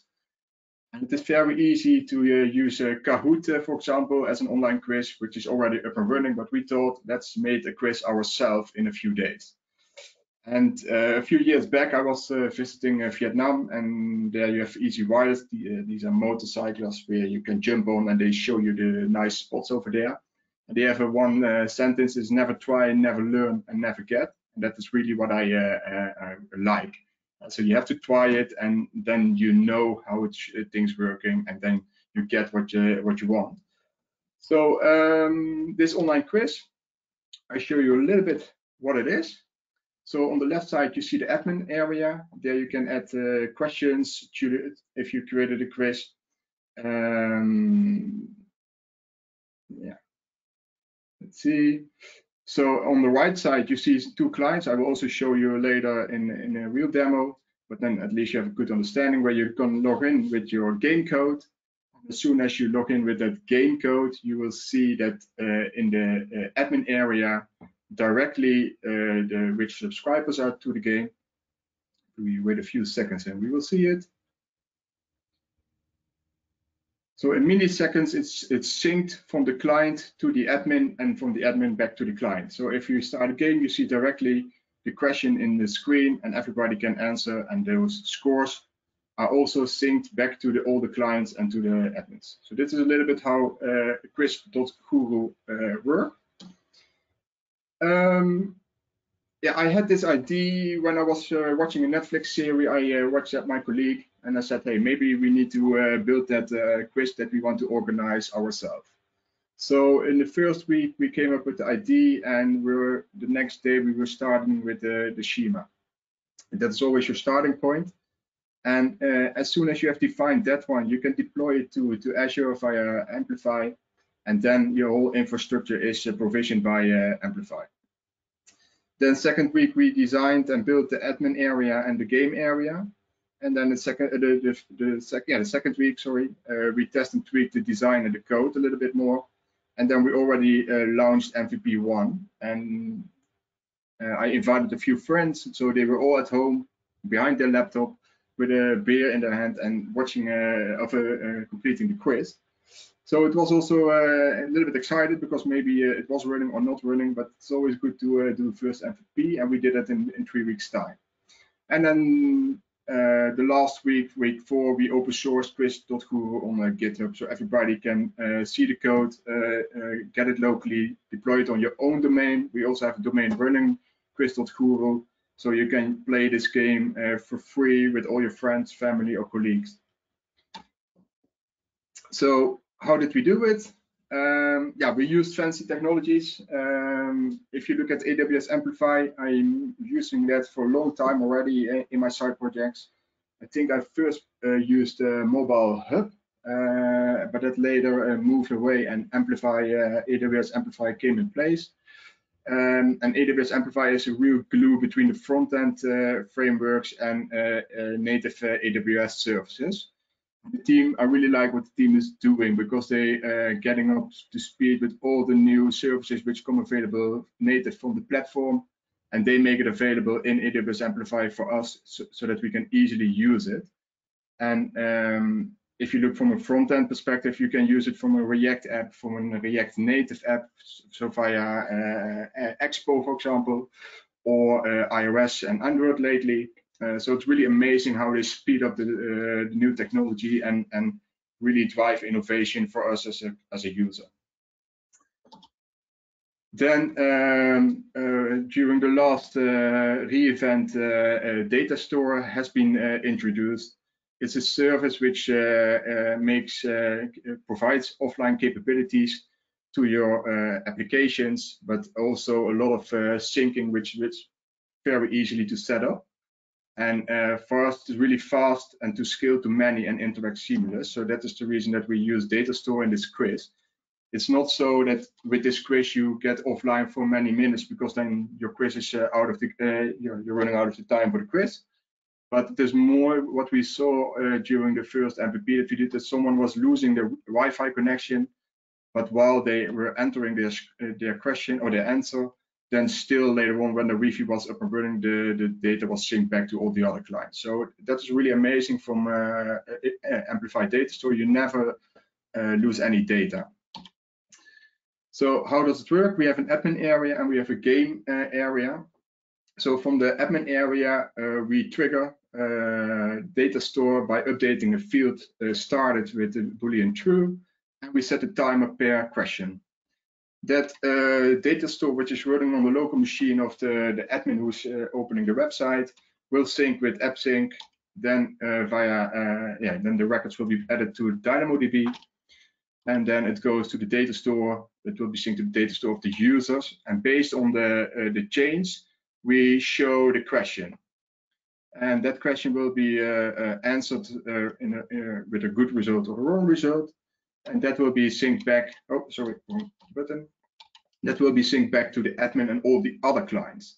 And that will be done in almost real time. In milliseconds, it is synced with all the clients which are in the game.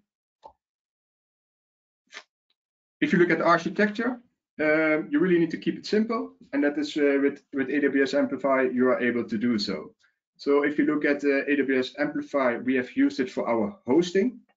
So we serve our static content quiz.guru from AWS Amplify hosting, and as soon as it's served to you, then you can authenticate it with Amazon Cognito. You based on the type of authentication. So, for example, for the admin, we use Cognito, and for the users we use IAM. You receive a token, and with that token you can do the AppSync request via your data store. AppSync is also connected with Comprehend. We use Comprehend for identify which language the question you made, so that later on when you put it in the library, everybody can filter on the language and add a question from the library in the right language to your quiz. And we use Dynamo to store all our data.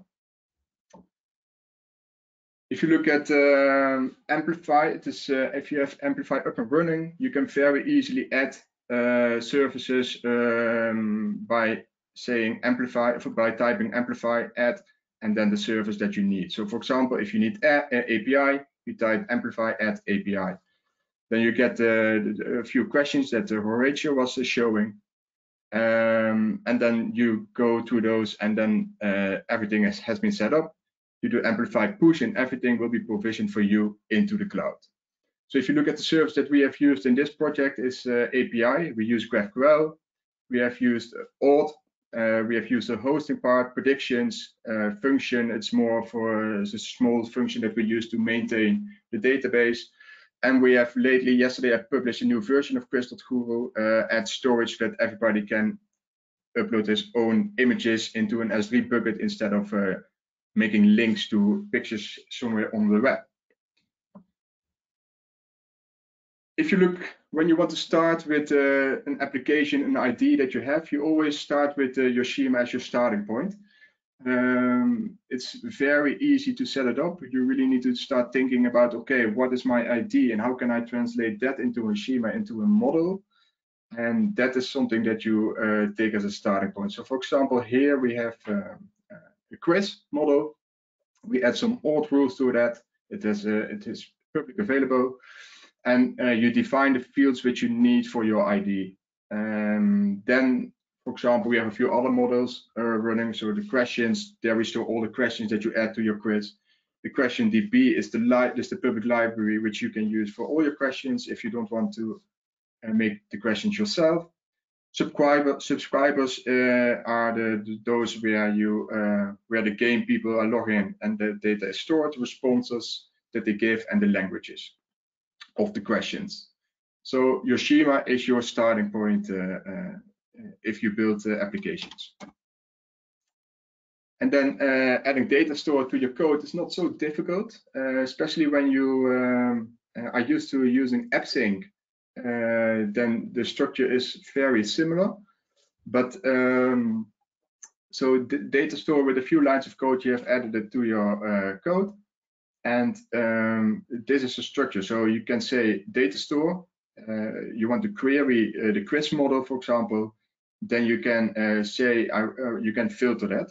So I have used it here with an c.id equal to a local storage, which is the game code. I want to show you this example because you can also just say a quiz, comma, and then the filter that you want to do on the ID if you want to filter that. But if you want to filter other fields in your query of a data store, you have to use this structure. It always gives an array of results, and I only need the first array because I filter only on the game code. And based on the result that I get back, if it is a view 1, then I show the question. And then we set the game active, and we set the seconds per question, and then the game starts. And we set later the quiz data. So let's see some action. So here I have my screen. On the left side, you see the admin part. And on the right side, you see 2 clients who want to log in. Oh, go back. So for example, and if I do nether. So when I run the quiz, you see no people are logged in. So when I log in, you see we count the new people. I can set a timer per question. And then the quiz will start.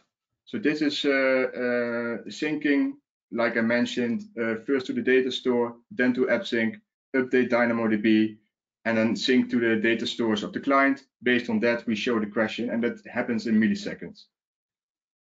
Now I will show how that works from a console perspective. So if you go to the console, you have AWS AppSync service, and there you can go to, in the menu, can you go to queries.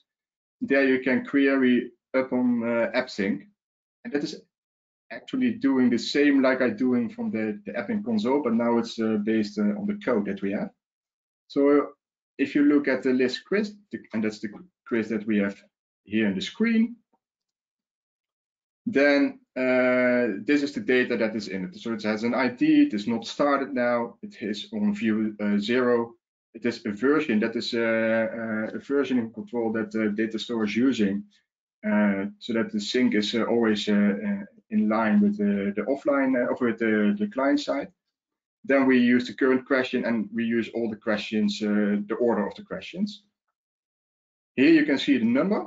So if we're now going to update the quiz, make sure that you always use the same version, because if I use, for example, 27 now, I say this quiz will start, and the question time is, let's say, 15 seconds, then it will not work because the version has to be the same. Let's see. You see nothing is happening. Let's see if the version ID is now 29. And if I say now it will start and time is 15 seconds, you see the quiz is started again. Now you can now answer the question. And what you will see happening when you answer that question is that if you look in the console or in the DevTools, in the subscribers, you see 2 subscribers, so Nether and myself. Here you see Nether. Nether has a score of 0, and I myself have a score of 11. So that is what is happening also in milliseconds. So all the syncing with the admin and with all the clients. So if I say next question, then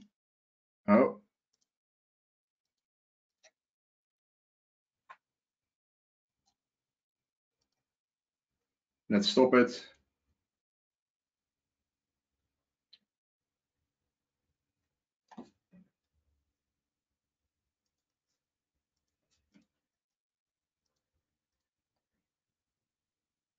Can you make that text a little bigger? Yeah. Sorry for that. But then you can answer the question, and you see that the score is also updated in milliseconds. So this is a little bit how Quiz.Guru works with AppSync, and then you with the data store. You also see that it is working, how it is working with AppSync, and you can control it via the console. And the only thing you need to do is build on top your front-end application. So back to my presentation. If you look at AWS Amplify in general, it's really easy to build your ID, your applications fast.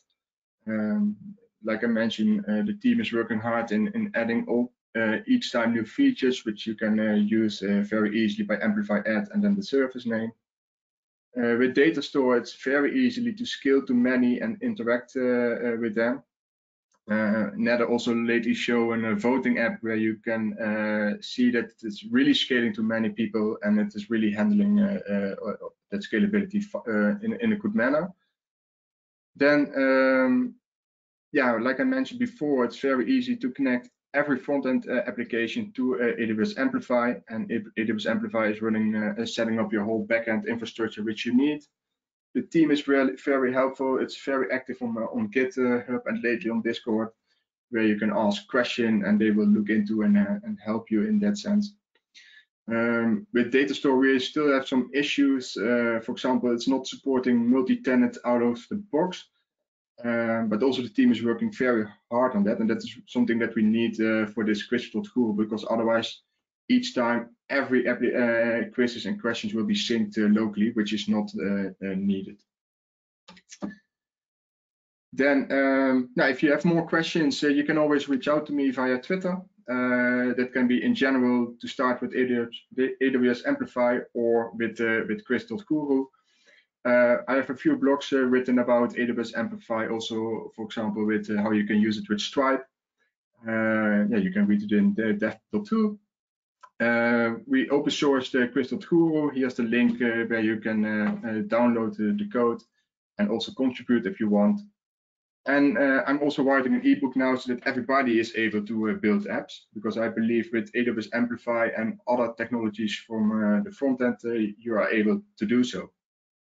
So I think I saved you a little bit of time, Neda. I think this was my presentation. Awesome. Well, let's see what questions we have for you. Okay, so we have one question. I come from a Firebase background. It appears that data stored gets us closer to real-time sync with this functionality without requiring manual subscriptions for AppSync. Would you suggest starting with data store for all AppSync models? For all AppSync models. Yeah, lately we built also another app. We didn't use data store for that, but later on we concluded that data store is a good fit for almost every app to use. Like I mentioned, when you want to do multi-tenant, it's not completely fulfilling the job. But yeah, if you want to start, it's having a lot of potential. Awesome. And what was the biggest struggle that you had in setting data store up? Yeah, it's maybe the same answer. So it's not so difficult to set it up. So it's the documentation on AWS Amplify is it's amazing. GitHub is really supportive in that sense. So it is really easy to set it up. The biggest struggle is then what you see, and I really am in favor of that the team is launching such a new feature in December. And it's maybe not complete yet, but they are really listening to the customers on the feedback. And I was a little bit struggling with the multi-tenant part, but I also know that the team is working hard on that now. So yeah, not really struggles, but more as soon as you start with this, you will notice that you have some additional features. That's a good answer. Yeah, we definitely are working hard on listening to our customers and all those cool things that we want to see with data store. Thank you so much, Ramon, for your talk. It was amazing. We're going to move on to the next talk, and we're back on schedule for time. So without further ado, Okay. Andrew, please take it away. And I will make you the presenter. Cool. Just give me 2 seconds there. Great, there we go. Just a second here. I'm just gonna get my stuff moved around here. Yeah, we're great. We're good to go. So everybody, it's Andrew Brown. Oops, just gotta click here. Get my PowerPoint. Anyway, so hey, I'm Andrew Brown. I'm from Exam Pro. Today is July 15th, 2020, and we're here today at AWS Amplify Days, and I have a talk for you on DynamoDB table designs for AWS Amplify. So this particular talk is a level 100. So that means that if you don't know anything about DynamoDB, the whole point is to help you understand DynamoDB. So we're going to really cover that so we can figure out how to use that with AWS Amplify. And just before we jump into it, I'll tell you a little bit about me. If you want to find me on Twitter, it's @Andrew Brown. It's like the few social media sites where I actually get to have my actual handle. But I'm the CEO of Exam Pro. I'm based in Toronto, Canada. You might know me from my free AWS certification video courses on Free Code Camp. I'm one of the core members of the 100 Days of Cloud Community Challenge. I'm previously the CTO of multiple startups. I'm an AWS community hero. I love Star Trek. And if you gotta buy me a drink, it's gotta be coconut water. Okay? So we're just gonna lay out the agenda here. So this is what we're going to be covering. So what are the use cases that I'm using AWS Amplify for today? What is DynamoDB? How is it different from MySQL? Why would you want to use AWS Amplify backed by DynamoDB? How do you use AWS Amplify with DynamoDB? And what is multi-table versus single table design? I'm not really going to go into technical implementation because I think that there's a lot of good tutorials out there, and I'll point out some resources at the end here, but I want you to really understand fundamentally DynamoDB and designing those tables and how to bring those into AWS Amplify.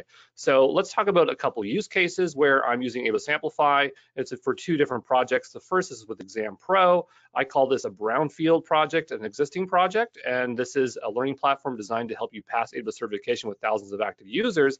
And the other one is 100 Days of Cloud. This is a greenfield project. It's totally new. And this is a cloud community challenge to provide structure, friends, and support along your cloud journey. And by the way, I didn't mention it, but I talk really fast. I put a lot of content in my slides, so do not worry. This is pre-recorded, and you will have access to this after the talk. So looking at the Exam Pro side, the reason we're using it is because we're trying to move parts of our apps over to AWS Amplify into micro front ends. And then for the 100 Days of Cloud, we are using AWS Amplify to keep track of cloud journeyers with their 100 days of progress. And so what is the technical outcome that we want to get with AWS Amplify? Well, with Exam Pro, an existing application, we're trying to reduce the operational maintenance so we get back some agility. And we also would like to be able to be massively scale without having to worry too much how to accomplish that. On the 100 Days of Cloud side, it's just, we want to keep it really low cost. It's serverless, so serverless is always pretty cheap.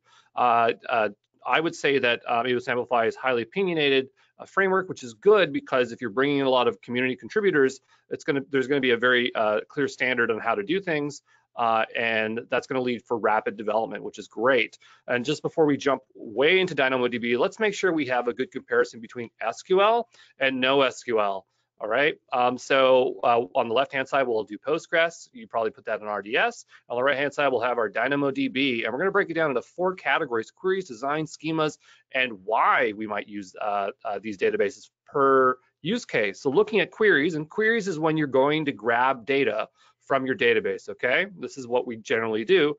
And so when you're using SQL, it's highly flexible. It might not be aware until you've used DynamoDB how flexible it is, but I'm telling you, it's really flexible. But the trade-offs there is that the queries can get expensive and they don't scale well. If you're a small startup, you're not gonna notice this, but as you scale out, if you even get near sharding, you're like, oh boy, what do I do? So the great thing with DynamoDB, you have limited, your queries are very limited, but it's extremely inexpensive at scale, and it scales very well.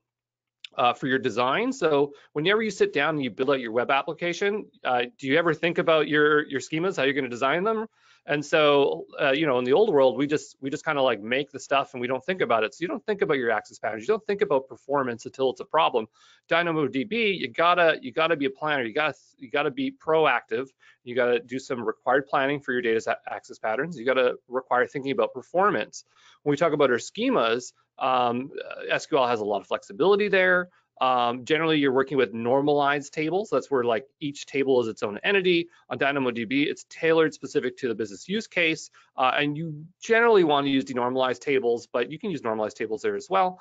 The trick there is you have duplicate data, so you got to be a bit careful.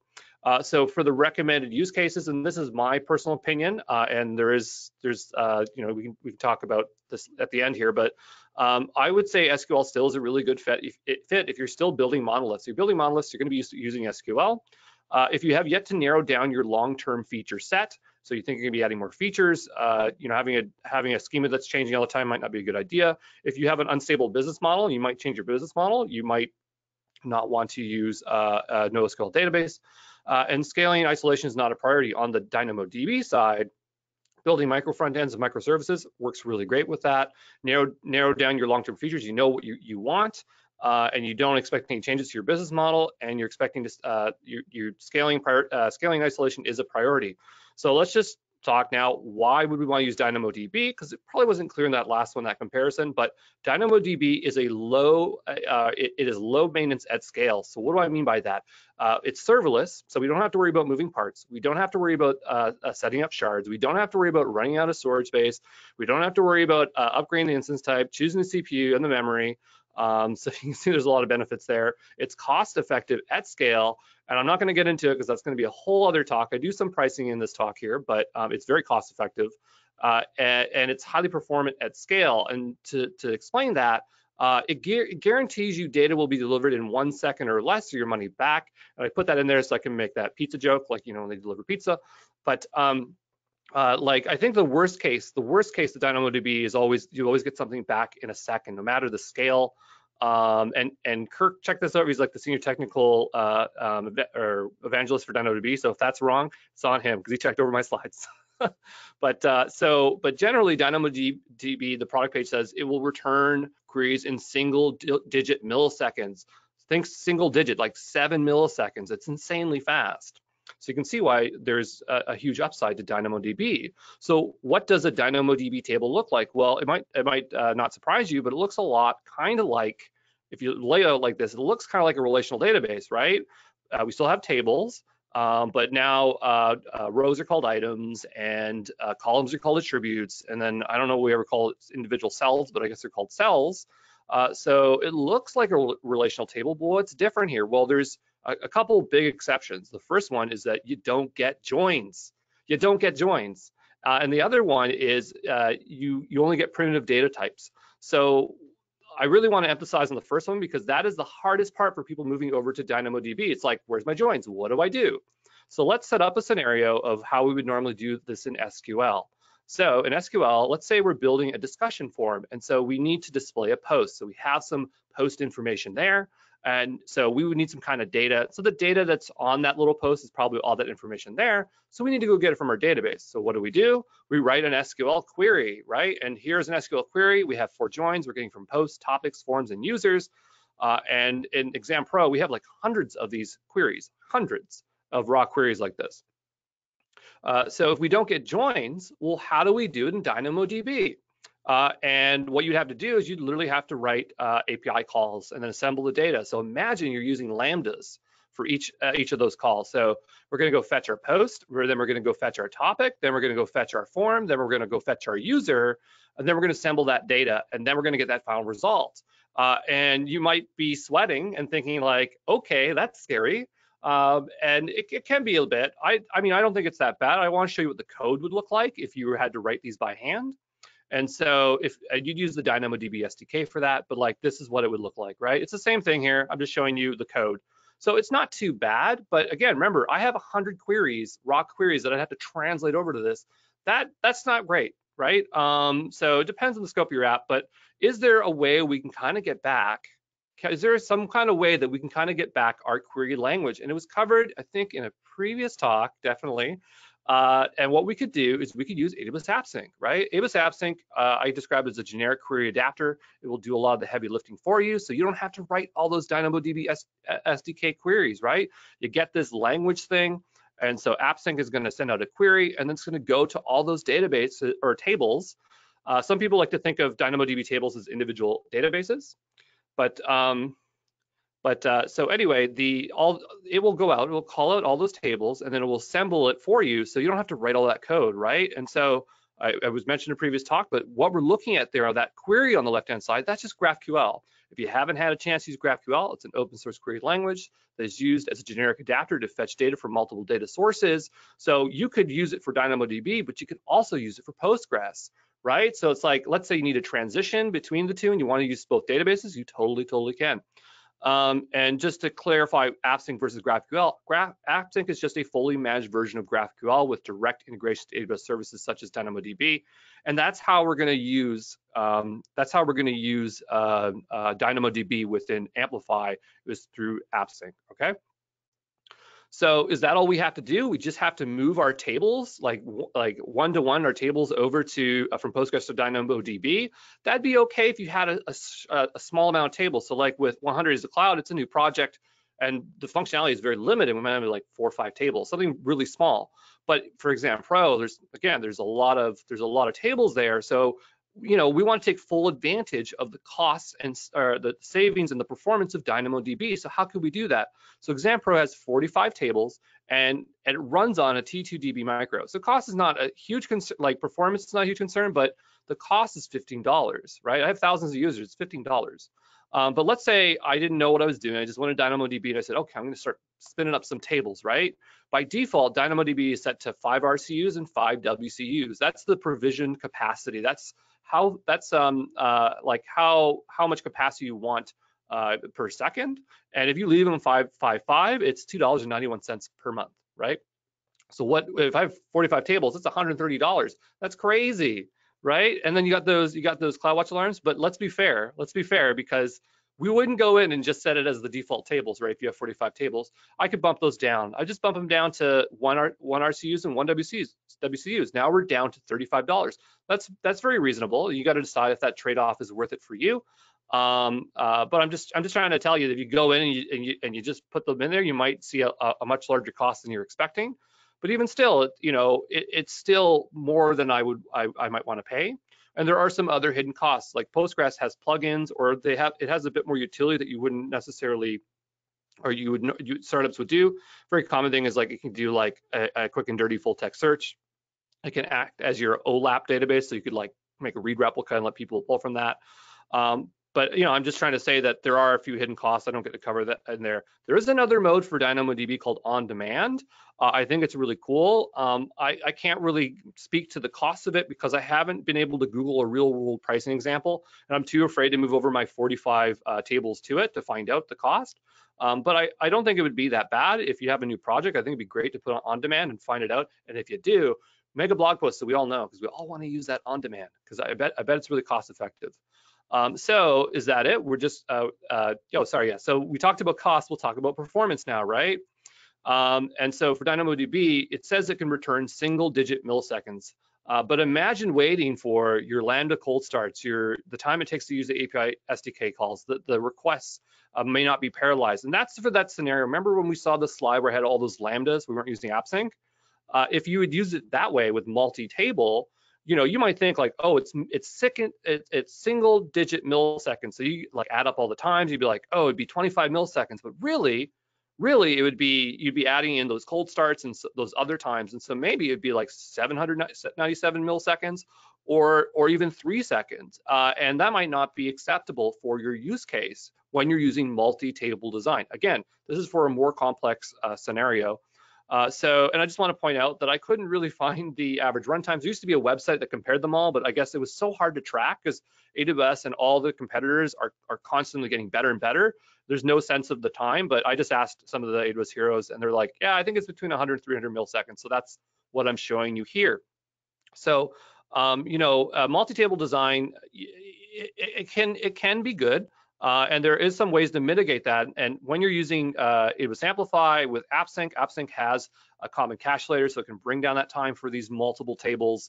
Or if you weren't using AppSync and you had a bunch of Lambdas, you could use provision Lambdas to cut down that cold start. But we're just talking about like purely the most optimal scenario, right? If you're like a bigger company, right? And so what if we could put multiple tables, because that's the big crux here, is that if we have multiple tables, the cost is going to go up, the performance is going to get worse. So what if we could put multiple tables into a single table to improve the overall cost and performance? And you know what I call that? I call that tableception, right? I don't know if anyone saw that movie. Good movie? No? Okay. We had another suggestion for a meme, which was, well, it doesn't matter. I can't remember it now, but I had a lot of meme suggestions for that. So could we take multiple tables and put them into a single table? So what we would do is we just put out all our tables here. So we got our posts, our users, our forms, our topics, and let's just take them and put them in a new table. Does that work? Right? And we're doing that for that scenario of that post. Remember that post? And that does work. We've added an additional table, and it's optimized for the data access pattern, how the data needs to be displayed for that. But the problem is that we probably have a lot of pages, and the data, like we'd have to make like a table optimized per page, right? So does that mean we make a table for every single data access pattern? And then what about this data over here, right? Like, see how we have the email? We didn't use it in this topics post. So it's not like we can eliminate tables. The goal is to eliminate tables to save money, right? To save performance. So we can't really get rid of those tables. So what we did here is we didn't really go to a multi-table to a single table design. We kind of did, but we just denormalized our data and still kept all our old tables. So can we reduce the amount of tables we have so that we can get to cost and performance? And that's the question. Could we do that? And yes, we can. So what you do is you need to know what your possible data access patterns are. And we're going to try to take all those data access patterns, all those different pages, how you set information, and try to put it into a single table. I just want to point out, if you've never heard the word data access pattern, it just means like think of what data we need to display on different pages, including how data could vary based on sorting, filtering, and pagination. All right, that's the way I describe it. So let's go even deeper. Let's take multiple data access patterns that used to have multiple tables and put it into a single table. How would we do that? Well, this works in DynamoDB because it's schemaless. I put an asterisk there because I think it's like it's like DynamoDB does have a schema, but a lot of people refer to saying it doesn't have a schema. But the idea is that we could, because DynamoDB is allows us to have an odd, like we can put any kind of columns we want in it, right? Like when you make a Postgres database, you define exactly the columns you want to have, and it's supposed to be for a single data type entity. You don't really do cram a bunch of stuff into one table, but DynamoDB, we can totally do that. So let's say we made a new table in DynamoDB called discussions, and all of our data access patterns, we just put them on a single row. Like a single row can represent, like an item can represent a different data access pattern. So maybe we have rows, they call them items, rows in our database, and we have a bunch of them, and these are specific to the topic posts, right? And then we have another one that's like, like the main form, where you have a little forms listed, you just have those in there. And then you have one for the form topics. So when you click on a form, you see all the topics. So you can do that, right? But you can't just take you can't just take your multiple tables and take your rows and just slam them into one database, because the data is going to have some problem. And the key thing I want to show you is the IDs, right? So imagine we took our topics, our forms, our posts, and we tried to put them all into one table. They can't all have the same ID. You might have a user that's ID 2, you might have a form that's ID 2, and if you query that, how are you supposed to tell the difference between them? That's where primary keys come into play. Primary keys is hugely important thing with DynamoDB, and it's a very complex topic. I pulled a couple slides in from one of my courses here, so it might not be perfect fitting, but I just want to show you what they look like.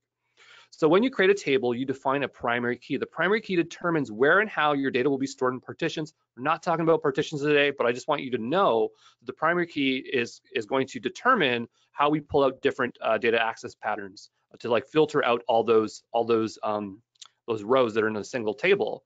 And when you design a primary key, you cannot change it later. So that's why it's so serious that we make good design choices early on. And I could do a whole talk on this because it's so complex. But here I'm in DynamoDB and I'm creating that primary key, and we have two options. We can make a partition key and a sort key. All I want you to take away from this is that if you only have a partition key, it's called a simple primary key. And if you have both partition key and sort key, it's called a composite primary key. And so the issue that we were having, right? The issue we were having was that if we took a bunch of our tables and put them into a single table, they'd all have the same IDs and they'd conflict, right? And so that's the design that we'd have to figure out, all right? And again, not enough time to talk about primary keys here, but I just want you to know there's those two types. And so imagine we go back and we say, okay, we're gonna redesign, let's say we're gonna call our primary key ID, and the way we're going to be able to identify those different access patterns is by putting like an abbreviation in front of them, like so TPs for topic posts, form indexes for that data access pattern, and so we can just grab the ones that we want, right? And I'm not saying this is a good design. I'm just trying to visualize to you, how to think about that. And you really should go to Google and type in single table design primary keys DynamoDB and get some inspiration, because it really is a complicated topic. But once you master it, you unlock the world of DynamoDB, and it's awesome. We talked about, now we figured out how to make a single table, but we were looking at, remember that user table? We looked at just the forms, the discussions, right? The posts, the topics, the whatever. But how would we design our application at a larger scope? And this is what we're trying to do with XamPro, building out micro front ends. So in a serverless world, a domain could be called a micro front end. And you could actually break up your app into smaller AWS Amplify apps to compose a larger app.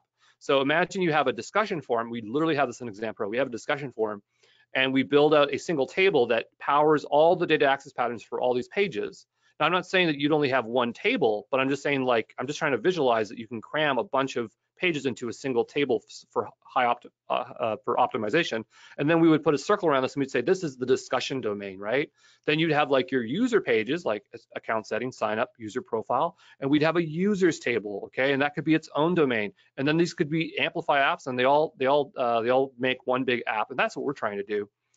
So should you always use single table design? And the answer is it confused me for a while, when I talked to some friends, it became a little bit more clear. And the thing is that the DynamoDB team, if you read the documentation, talk to them, they say use single table design. But then you talk to the Amplify team, they go use multi-table design. So which is it? Do we use single table or multi-table? You could say that some people are DynamoDB purists, where like they just believe single table is always the best. And Nader definitely pointed out earlier, saying no, multi-table design is being used, and there is good utility for it because it comes down to the use case, right? There's no wrong choice. It has to do with your use case. So we have multi-table on the left-hand side, single table, and we're using both for 2 different projects.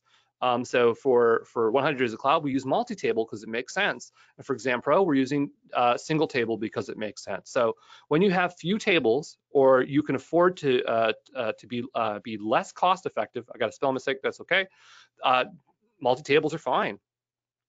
When you're using single table design, when you optimize, so when you're looking to optimize your database for cost and performance, for scale, single table design makes sense. When you have yet to settle on the final data access patterns and you expect changes, you get flexibility.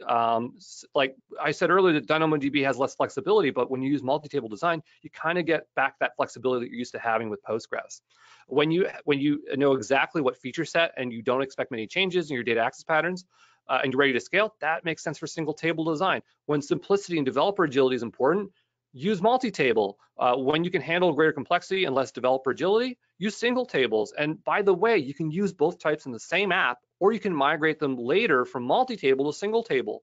So we're at the end here. I'm just going to tell you some resources you got to check out that I think is going to really help you dive deeper. Again, I didn't show any technical diagrams, and I kind of skimmed over primary key design because I want you to look at these other resources. The first is the DynamoDB book. It's by Alex Debris. It does cost something. He does have some good articles. So if you are pinching pennies, you can go and search for some stuff there. But it's $79 starting out, and he really dives into like all the different types of table designs. But my favorite way of getting started with DynamoDB and learning single table design is Marcia's she has like a practical walkthrough for creating a DynamoDB table. She goes through it and she shows her like her trials and errors, being like, okay, I thought I could do this, and then she realized she had to do a bunch of different things. Very, very, very good video. Please go check it out. If you need more DynamoDB knowledge, I have a bunch of free videos. I have like 1.5 hours. It's part of my like my free video course, and there's like a paid component. You don't have to buy that. But if you just want the videos and learn about DynamoDB, they're all free there, and it covers it in great detail. Like you see, I have like a whole section on primary keys that's going to help you out. And there's some hands-on stuff, not so much on designing tables, but you know, I just showed you those other resources there. If you're looking for some challenges like micro projects, that's the whole point of 100 Days of Cloud. It's a cloud learning, it's like a learning platform. And so we have a repo called 100 Days of Cloud Ideas. And the idea is that you can go there and it has some instructions, so you can get some challenge, and you can join the Discord and people will help you out on it. And here's some, and they're actually not up yet. But if my team is watching, and some people are watching, you know, we gotta put those in. So they'll probably go up today, but like go create a DynamoDB table, single table design, multi-table design, AWS Amplify backed by DynamoDB that has a cache column, so that you have an idea and you play around, you get somewhere. Last resource I'm gonna put in here is the full stack serverless. Okay, I hear this is a really, really good book. And so, but the reason I'm recommending it, it's not so much about DynamoDB, but it's the GraphQL and the AppSync stuff that's going to really, really help you out. And so just to really point back to that for 2 seconds, I'm just going to show you the table of contents. So I just want to show you, take it 2 seconds. Okay. I just want to show you, because I know some people might not be aware. I can't even get this to drag here today. 2 seconds. Oh, Windows wants to restart. Forget it. You can do your updates later. I just want to show you the table of contents just so you know where to look, okay? So if you go down here, we've got an Amplify section here, but they have a really good section. Pardon? I think the whatever you're showing is on a different screen. Oh, is it not on here? Is it here now? There we go. Here? Oh, was I presenting in presenter mode the entire time? Yeah, you were, but I mean, it was actually fine. That's okay. That sounds like me. All right, so over here, I'm just showing you that there's the AppSync section here. And so there's like good detail here. So I want you to go check that out. If you're looking for a practical guide on setting up single table design, I'm not the best at it myself, but there's a really good article by Rich here, and they go through and they explain, how to do single table design with AppSync, right? So that's how you get it with AWS Amplify. And so yeah, there you go. So I think that's the end. So yeah, we're just on to questions. Awesome. That was really, really great. I think that DynamoDB in general has just exploded, it seems like, over the last year or two. I know that when I joined AWS, I wasn't very aware of DynamoDB, and starting, I guess working with Amplify was really my first introduction to it. But it seems like all of the talks that Rick Houlihan has done over the last couple of years, along with the explosion and adoption from a lot of these massive companies like Netflix and Amazon using it in production, people are, really starting to adopt it a lot more, and you're seeing a lot more resources like some of the stuff that you mentioned. So I think that your talk was like really a good talk for our session to kind of give people a lot more in-depth understanding of kind of how a lot of this stuff works. But I'm kind of curious. So like I do have a couple of questions from the audience, but Yeah. you talked about like when to reach for DynamoDB versus like some type of relational database, but like in general, do you kind of have like a go-to that you kind of go with, and then if that doesn't fit, then you then start looking elsewhere, or do you kind of look at your data access patterns and stuff like that and then decide from there? I think it just has to do with like how much time do you have to proactively plan ahead, and how much what's the word? It's like all the knowledge you have with your team, right? So if you have a team and they're used to monoliths and stuff like that, you might not have the bandwidth to do it. So maybe you have to transition things in part. If I was to do it today, right? I now have the agility where I could start on DynamoDB with multi-table. Development might be a bit slower in some places, but like I would understand the upside, and it's just the fact that that domain knowledge would be part of my team. So it would almost be the same effort as building a Ruby on Rails app with like backed by Postgres. It's just the fact that your team needs that knowledge to have that agility, right? So yeah, today if I restarted building Xampp or whatever, I would build it in AWS Amplify because I could have the same agility. Mm-hmm. So I guess I'll jump to a couple of questions. The first one is the one thing I am struggling with are aggregations with DynamoDB. How would you implement some type of simple analytics like averages or counts for a DynamoDB table? Yeah, so I was kind of alluding to that when we were on the slide, and I said there's some hidden costs with DynamoDB and trying to do like analytics and stuff. So like DynamoDB has DynamoDB streams. So as data is coming in, you can send that data somewhere else. And so what you could do is you could put it into S3 and collect all that data there, and then you could trigger an Athena query. So Athena it will take a bunch of files in an S3 bucket, whether JSON or Parquet or whatever, and it will allow you to, it'll make it into a temporary database that you can query, and then you can insert it back into a different DynamoDB database or somewhere else and store those values. That's how you're supposed to do it. I guess one thing I didn't mention in that was that DynamoDB streams, you'd want to probably trigger Lambda to Firehose to S3. I have a talk on that. It's on my YouTube. But that's how we're doing it for analytics. And we have like a couple of data analysts, and like we're not ready for Redshift, but we need some like counters and stuff. So that's how we do. We just send it to S3 and go through that pipeline. So I guess to kind of break down what you said, because I think a lot of the people watching, like again, we have a wide variance of audience members, I think, for this event. Oh yeah. But like with DynamoDB, it's part of kind of this idea of an event-based architecture. So anytime you send any type of update to DynamoDB, you can enable what's called a stream, and that stream is essentially going to take that data and pipe it wherever you'd like it to go.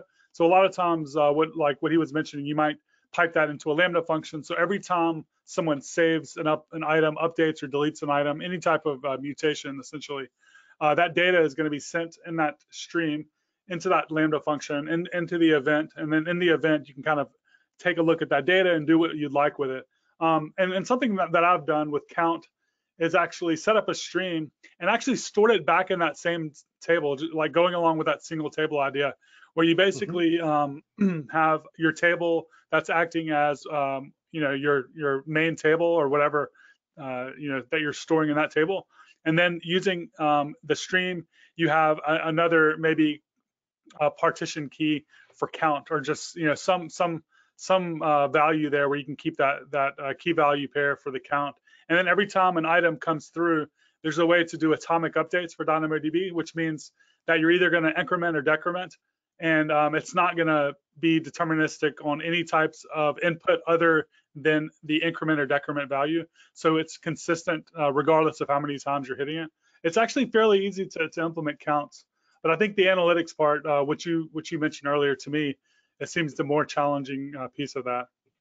Yeah, I mean, yeah, I just think we just need more community resources on it. But like, it's not that difficult. It's just when you don't know, right? So you're just staring at a blank page. So. And I think that is, well, I guess there's one last question, and then we'll kind of wrap it up. But when you move to a single table design in DynamoDB, are there any DynamoDB specific data migration tools that you can use to make the migration from RDS to DynamoDB less painful? Step functions. In step functions, they have a bunch of different templates, and they actually have one, I think, that you can go through each record and it will transform. You can basically, it's like a lightweight ETL, and you can use it to do that. Could you use something like Glue? I don't know. What do you think, Natter? You think you can use Glue for that? I've never done anything in this area, to be honest. So okay, it's a little bit out of my realm. But yeah, you could do it that way. I would do step functions, because like if you had, let's say you still had an RDS database and a DynamoDB database and you still want to use them, you could do that. You'd set up a step functions, and they have a nice template for that to iterate through each item and to do that. And even same, like if you're moving from a multi-table design to a single table design, you could use step functions as a means to do it. So that's probably what I would do. Cool. Yeah, I don't have a ton of experience with anything relational. I've been using NoSQL for most of my career because I really wasn't a full stack developer until the last couple of years working at AWS, and I've been mainly focusing on DynamoDB. So interesting. Okay, well, Andrew is actually a really good follow on Twitter. Everyone here that spoke today is always sharing really interesting stuff in general. If you're interested in the topics that you're hearing today, definitely go and follow all these people. You can go to the website where we kind of have the presenters, names and stuff up there. AWS Amplify Days.splashthat.com. A quick search on Twitter will find you everyone's handle. So Gant Laborde, again, was here with Infinite Red talking about using machine learning and kind of doing some real-time stuff with GraphQL subscriptions. Oh yeah, sorry, go ahead. Yeah, this is not Gant Laborde. I just want to say that guy was really cool. That definitely wasn't Gant. He's not here anymore. So people just jumping in to just vouch for that guy. Yeah. Horacio, he's active on Twitter as well. He shares a lot of good information. He does a lot of live streaming and stuff, or at least he used to. I'm not sure if he's still doing it, but I'm assuming so. He was talking about AppSync as an API gateway. Then Ramon is very into talking about data store. He's sharing his code all the time, sharing his thoughts there. And then finally, Andrew. Andrew is very deep, not only in Amplify, but in the AWS community in general. He's the one that started recently the 100 days of cloud hashtag. He's doing all kinds of stuff. He's a great follow. So I think everyone here is definitely someone I would follow on Twitter if you're interested in kind of learning more about all this stuff. So I think that wraps up today. So I see we have a couple of people still here, Andrew and Horacio, and also Gant. And I think that's about it. So thanks everyone that's presented for coming and speaking today. Thanks for coming. And Ramon's still here. Awesome. Yeah, so thanks for all the speakers. And tomorrow we're looking forward to more talks. We have a lot of AWS engineers and people that work with AWS giving talks. We also have Orange Theory Fitness talking about how they're using Amplify Video in production. That's going to be an interesting talk. So come and tune in tomorrow and hang out and do the workshop as well tomorrow if you can. So that'll wrap it up for today, and we'll see everyone tomorrow. Yay! Oh my God. I need those. I need those. Please.